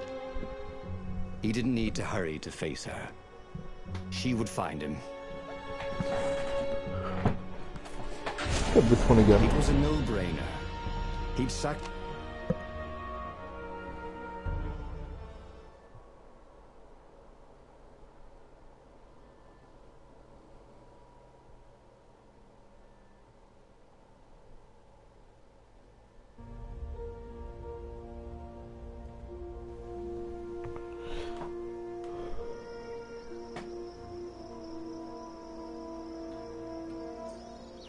He looked up at the old trees around him. They were so big and so old. They'd been there before he was born, and they'd be there after he'd passed into legend. Was he confronting his own unimportance? What had got into him? He was no philosopher. Anyway, who cares? He was plenty important. He was a hero. And soon he'd prove it.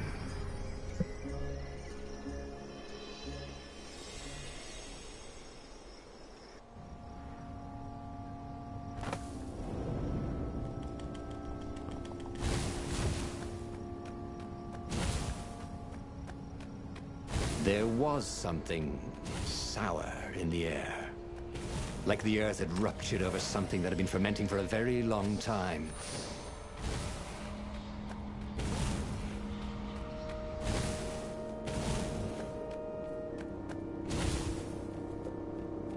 Now, before I kill you guys, Renata said, do any of you know where I can get a smoothie around here?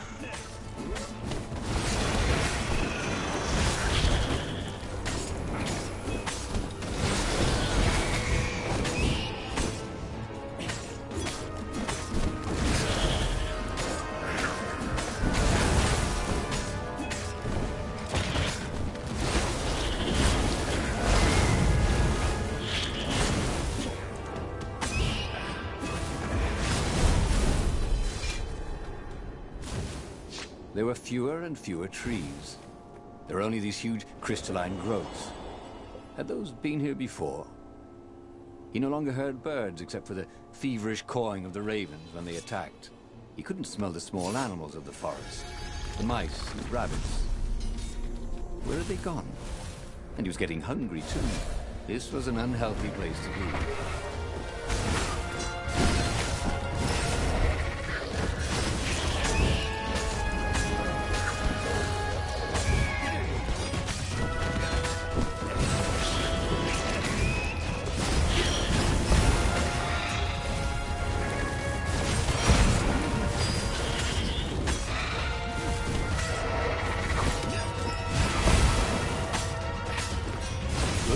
I don't have to clean up around here, I thought.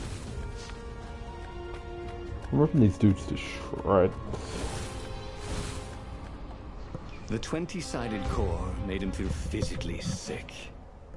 Once he had sneaked into a temple of the dark arts, and he hadn't liked what he smelt and saw there. This felt like that. As quick as he could, he wrangled the icosahedron into the armature. The wheels began to spin, then glow. The sick feeling quickly spun away. Now he only felt sad. He had lost good friends for this war apparatus. He carried his prize back to the Farfarer. Now he had to make his next move. there was a key Imperial outpost on the Nexus. If this really was some sort of super weapon, he could use it to wreak havoc on the enemy. And if it wasn't, well, better to know that before the final battle. But maybe he should show it to some scientists first. There was an observatory on the Nexus. Maybe he should go there before he fired it.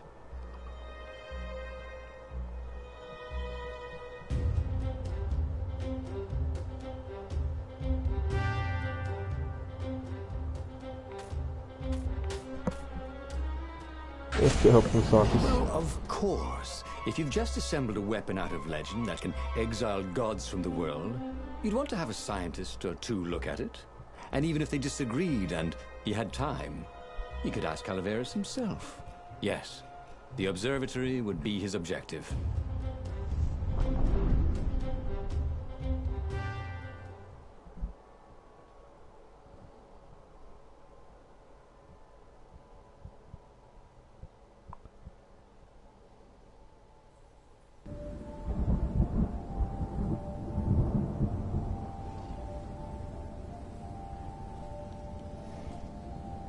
Why had the parts of the Sky Ripper only surfaced now?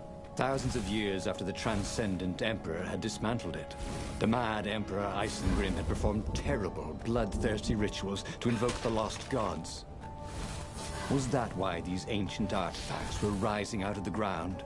How perfect, then, that the Sky Ripper would reappear to be his destruction. And, hopefully this time, just his destruction.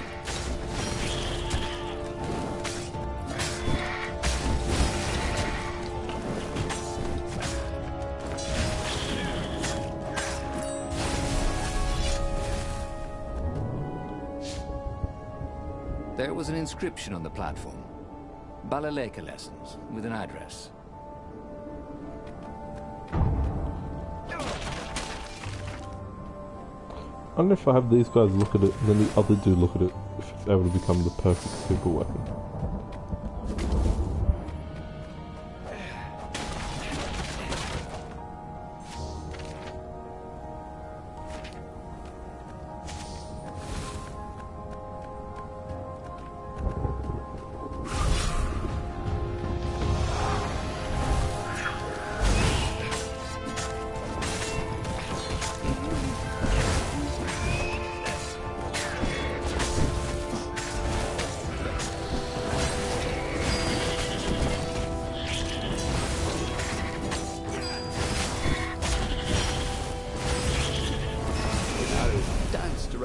Yelling, "Oh yeah, that's how..."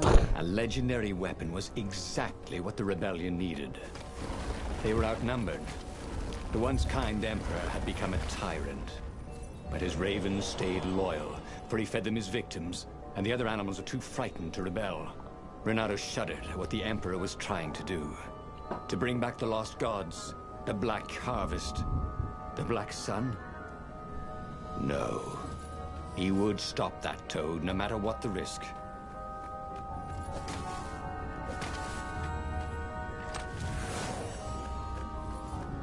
You know, ore is pretty heavy to carry. You know what's not? A new sword. Yeah, well, I don't know where a sword thing is, alright?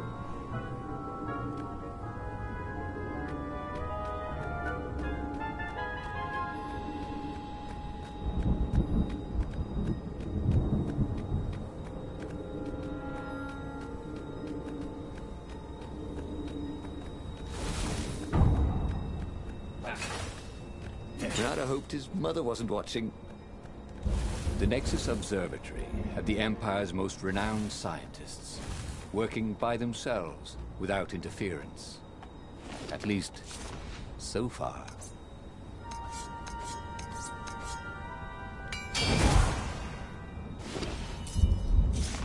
What is it doing? Quick movement attack. Ooh.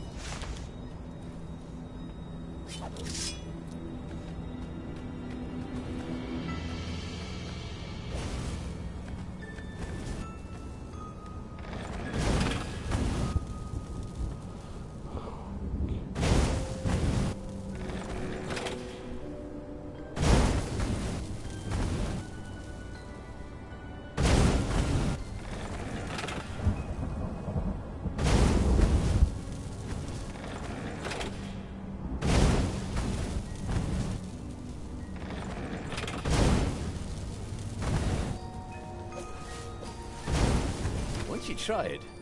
You're hooked. Hilarious.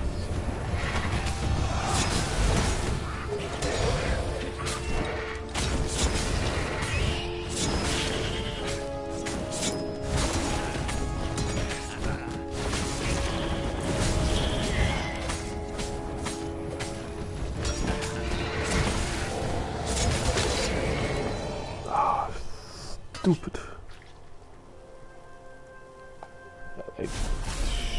They destroyed me.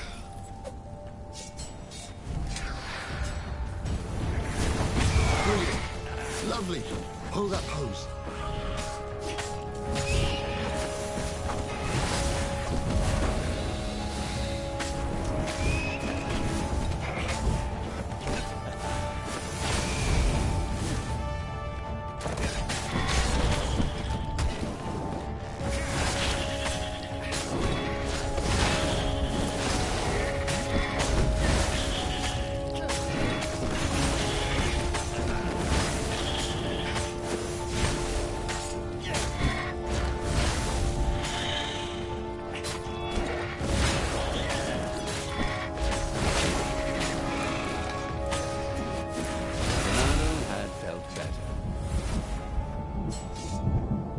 Telling me those dudes destroyed me.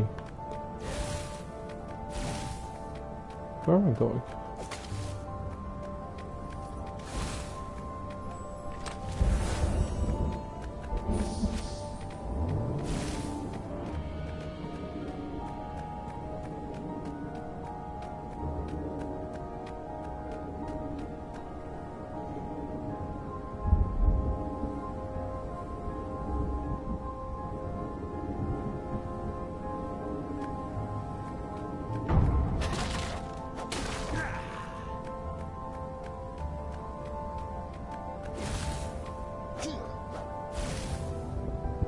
Renato was thrilled. The scientists seemed to think he'd put the Sky Ripper together right. But one Toad was worried. Yeah, the Sky Ripper could tear a hole in existence itself.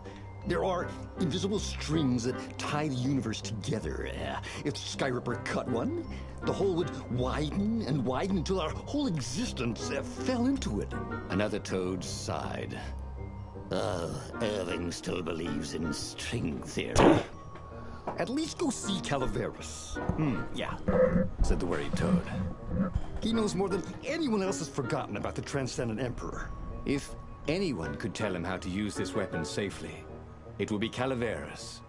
It was he who had told Renato how to find it in the first place. But maybe he had to give up on using it as a weapon. Maybe he had to go to the secret rebel base and ask the generals there what he could do with a weapon that he dared not use. One way or another, there had to be a safe way to use it. Oh boy.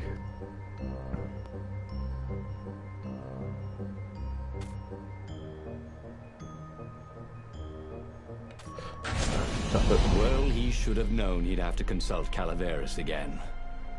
The scientists at the observatory were smart enough, wouldn't delay him too long. The rebels had scheduled the final battle soon. Every day they delayed risked the exposure of the secret base. And some soldiers were already drifting back to their homes and families.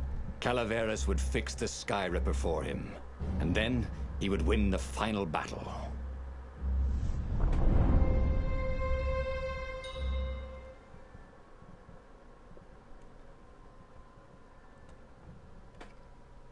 Cool.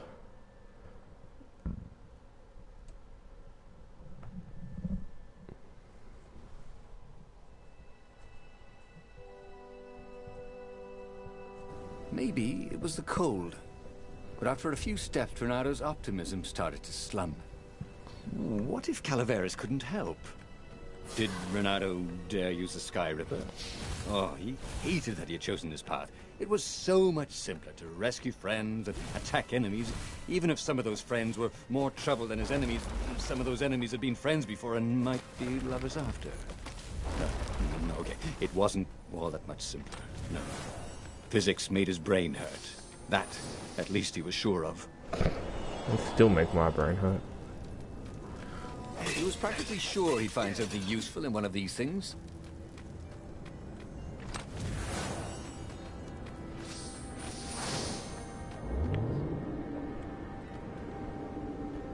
Personally, I think it's going to end the same.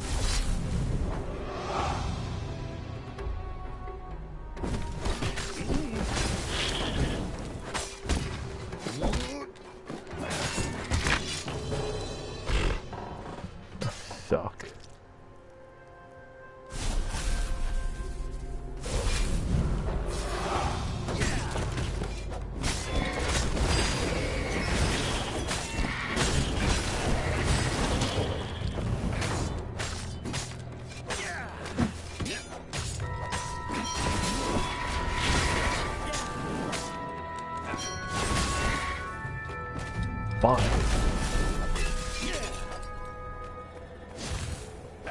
He tried to focus on the now. The ravens who seemed everywhere all the time. Where did they hatch from? Were there giant raven hatcheries somewhere, or did they have families? Ooh, he didn't want to think about raven mummies raising their darling raven chicks. Yeah, Kildaris would. He would make Renato feel better about using the Sky Ripper. And then Renato wouldn't have to worry about ravens ever again.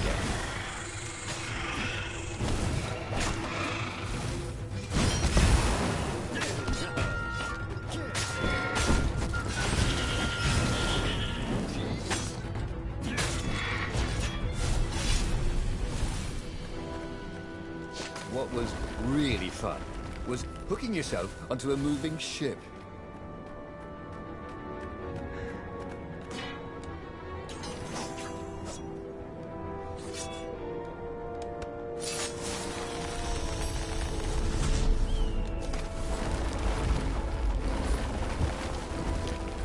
The sword is the key. It's a keyblade.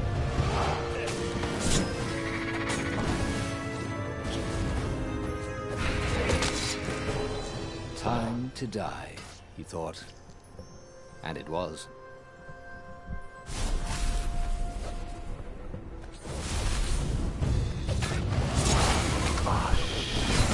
Oh, I didn't mean to do any of that.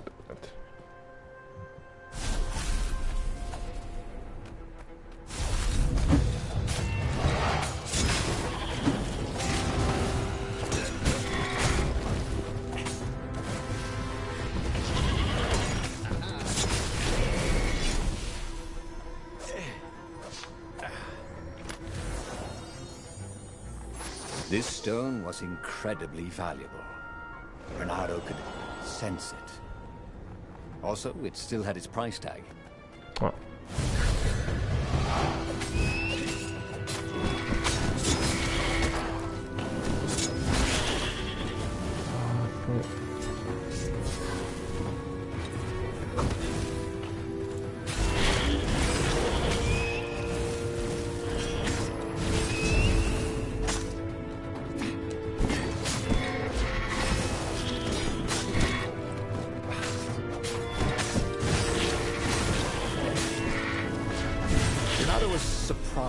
That he didn't feel more pain.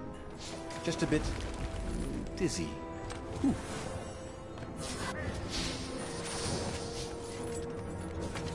Oh, darn the next fight.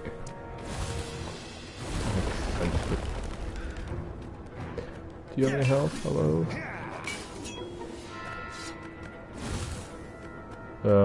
Dead.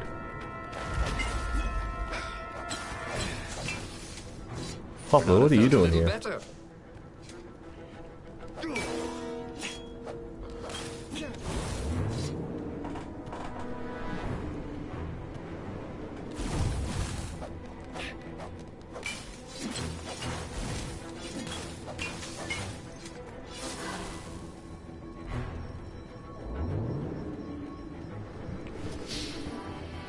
I'm glad you popped in, Hopper, right for like the end. Truth was, Renato really liked the sound his sword made in the air.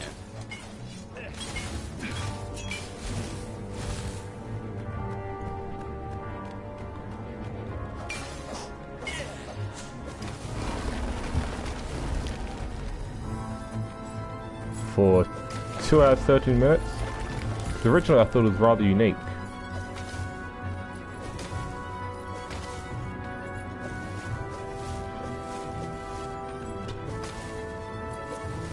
But the more I play it, I notice it does become a bit repetitive. Ice walls only let you through if they knew you were cool. Plus I enjoy this game's humour and it's a beautiful looking game.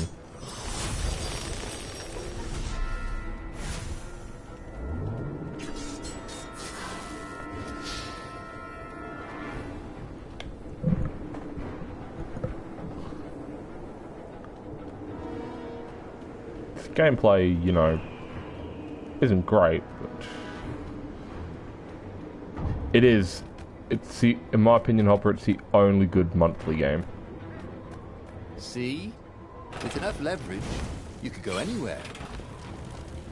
One of the other monthly games look like you can get them on your iPad.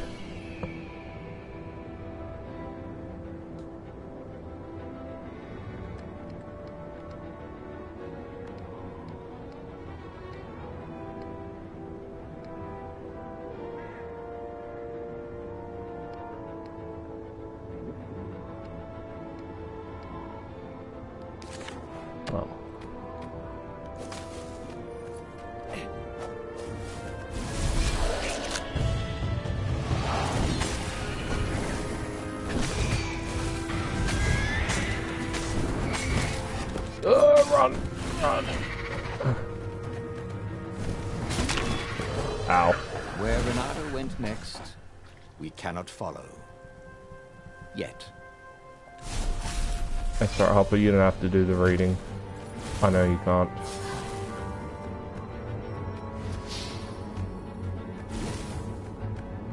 Oh wow. I'm not even good enough for it to do that battle again.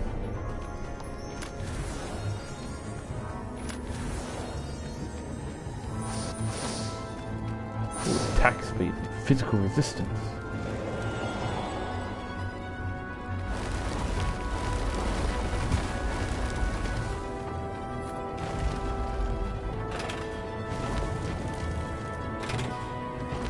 Oops.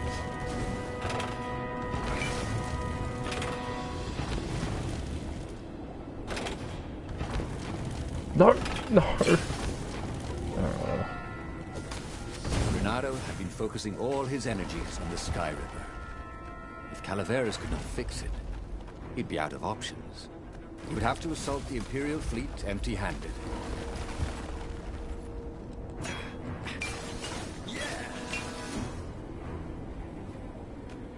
Ooh. Well, I've maxed out my health.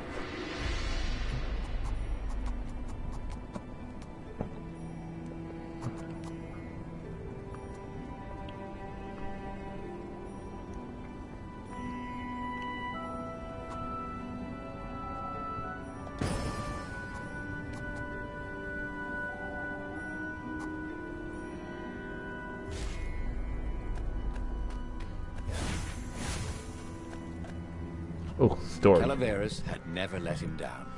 Yeah, of course I can make it work better.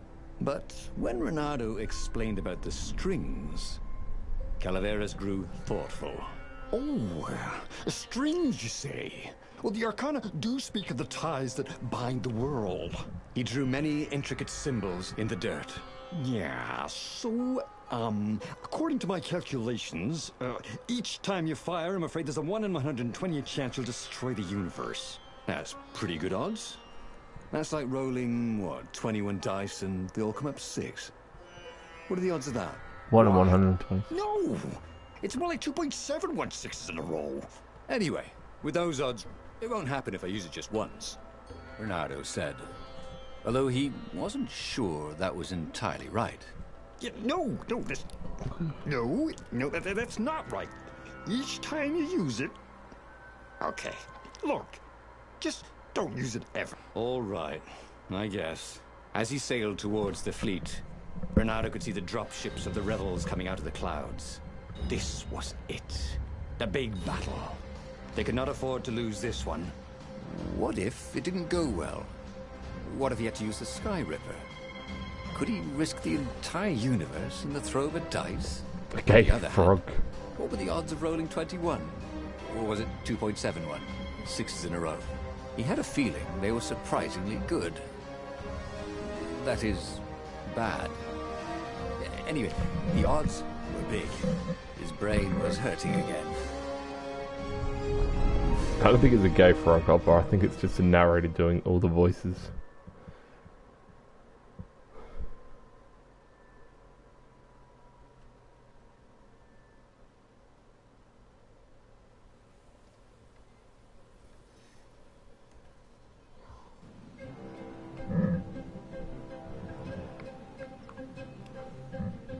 The battle was not going spectacularly well. What had the rebels been thinking? They'd been thinking he would bring the Sky Ripper, or the Iblis Stone, or that he'd sideline Zenobia somehow, or turn her. Couldn't he use the Sky Ripper just once? After all, if chances were 1 in 128, that meant he'd for sure be okay the first time. They'd get worse each time he used it, but the first time would be okay, right? He wasn't sure that it was right. So he didn't fire the Sky Ripper. He just brought it along, in case.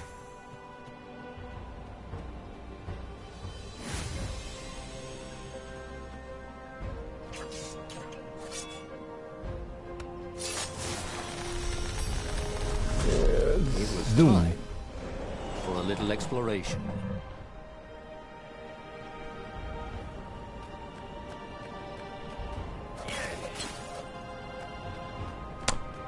Yes. I'm a rebel uprising against the Ravens and the bad guys.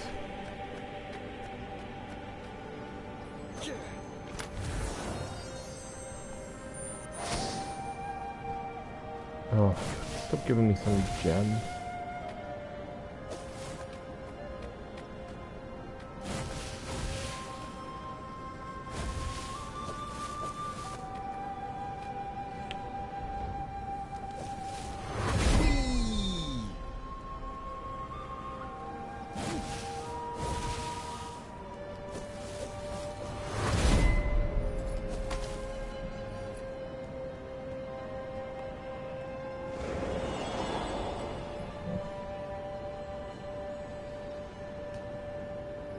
Someone had told him the odds didn't change just because you'd had a streak of good luck. His gut told him that was wrong, though. And he always listened to his gut. On the other hand, 128 chances to win. But one of them would destroy the universe.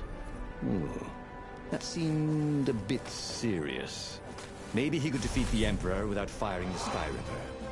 Maybe he could bluff, but with a real weapon. Like in cards, when you had 3 names, but you pretended you had a fizz-bin. Well, that could work. None of us surprisingly unwounded. Yeah, I survived the battle without getting the crap kicked out of me.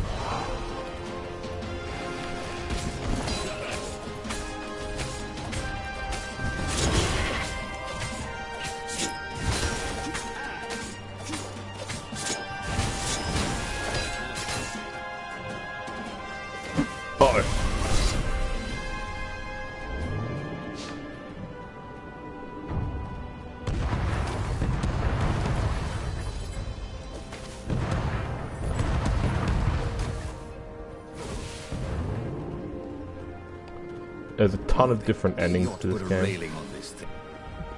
I reckon it's a beautiful looking game.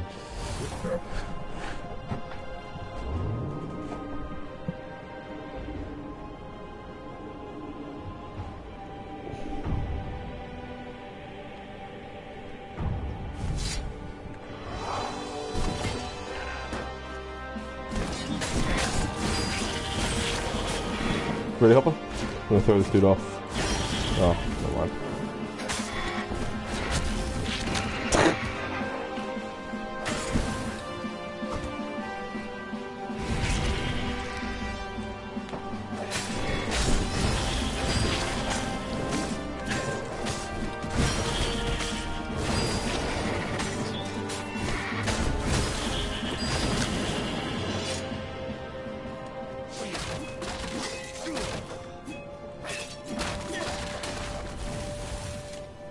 set up the Sky Ripper and let it warm up.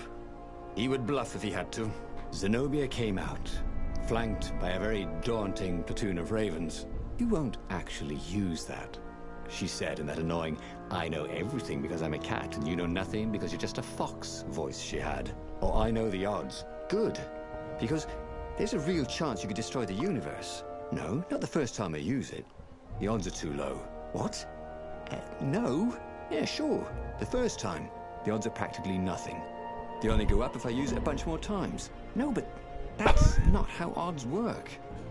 Didn't you pay attention in class? Now surrender, or I'll use it. Just once, he said. Don't. He felt sure the odds were with him. He had to go with his gut. That's what heroes do. Fire, he said. Please? The Sky Ripper fired. With a tremendous whoosh, the Emperor's flagship went up in flames. It was awesome. Then he noticed there was a hole in the air. A blackness, like a tear in a parchment. Wind was blowing into it, widening it. It grew larger, and even larger. Crates fell upwards into it, and the world itself seemed bent, like the reflection on a curved mirror, as it poured into the ravenous hole. Ah, 1 in 128. What are the odds?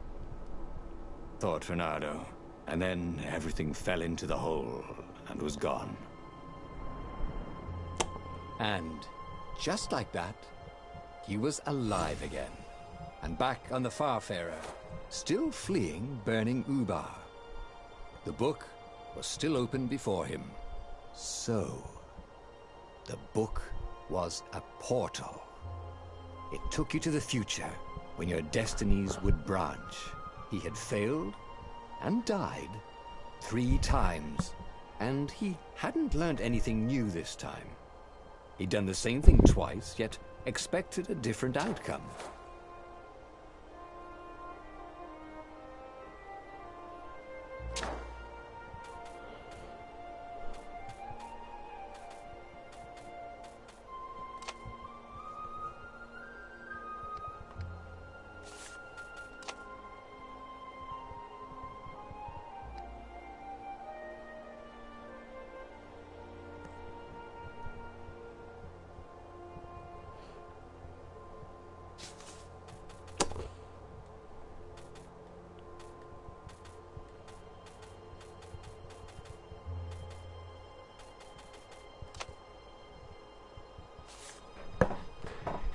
But he was starting to feel like he was getting the hang of this. There was a way through to victory. He could feel it. He just had to keep running the path of Destinies. With that, the book fluttered back to the beginning, and he fell into it. The clouds parted over the Isles of Boreas. It was time to choose. The rebellion was in trouble. Ravens were scouting for the secret rebel base. They needed a game changer. Pieces of the Sky Ripper had surfaced. Renardo knew that using it could go catastrophically wrong, but he was sure he could figure out how to use it safely. Also, a temple had risen out of empty desert. The Emperor had brought the Sky Ripper pieces up out of ancient burial by his obscene rituals. Oh my days. Could this be where the Iblis stone was hidden? Someone better get it before he does, thought Renardo. On the other hand, his old friend Lapino needed rescuing. Lapino was no game changer, but could Renardo really leave an old friend to the Ravens? Alright, so far I've done this one 3 times, and all that's done is blown up the universe twice and froze me in time once. But I reckon if I do it again, it still won't work.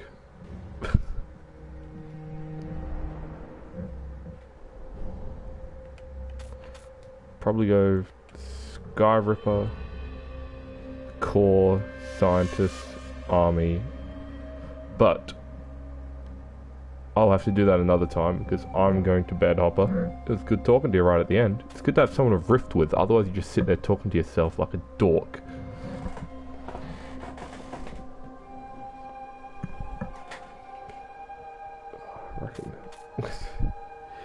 There is... Wait, hold on. 1, 2, 3, 4, 5, 6, 7, 8, 9, 10, 11. Oh, wait. There's 24 stories. So, you have to go through the story 24 times to get everything.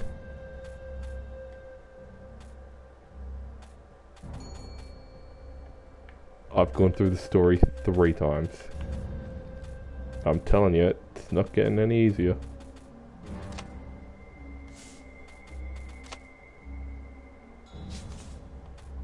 Alright, I'll catch you, Hubba. Thanks for stopping by right near the end. Well, you know what? I'm gonna bullshit for 20 more seconds to get this to 2 hours 30.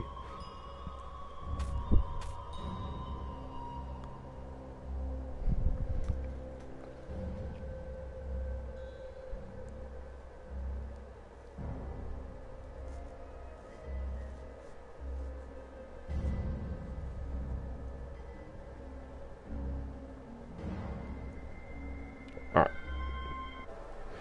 See you, Hubba.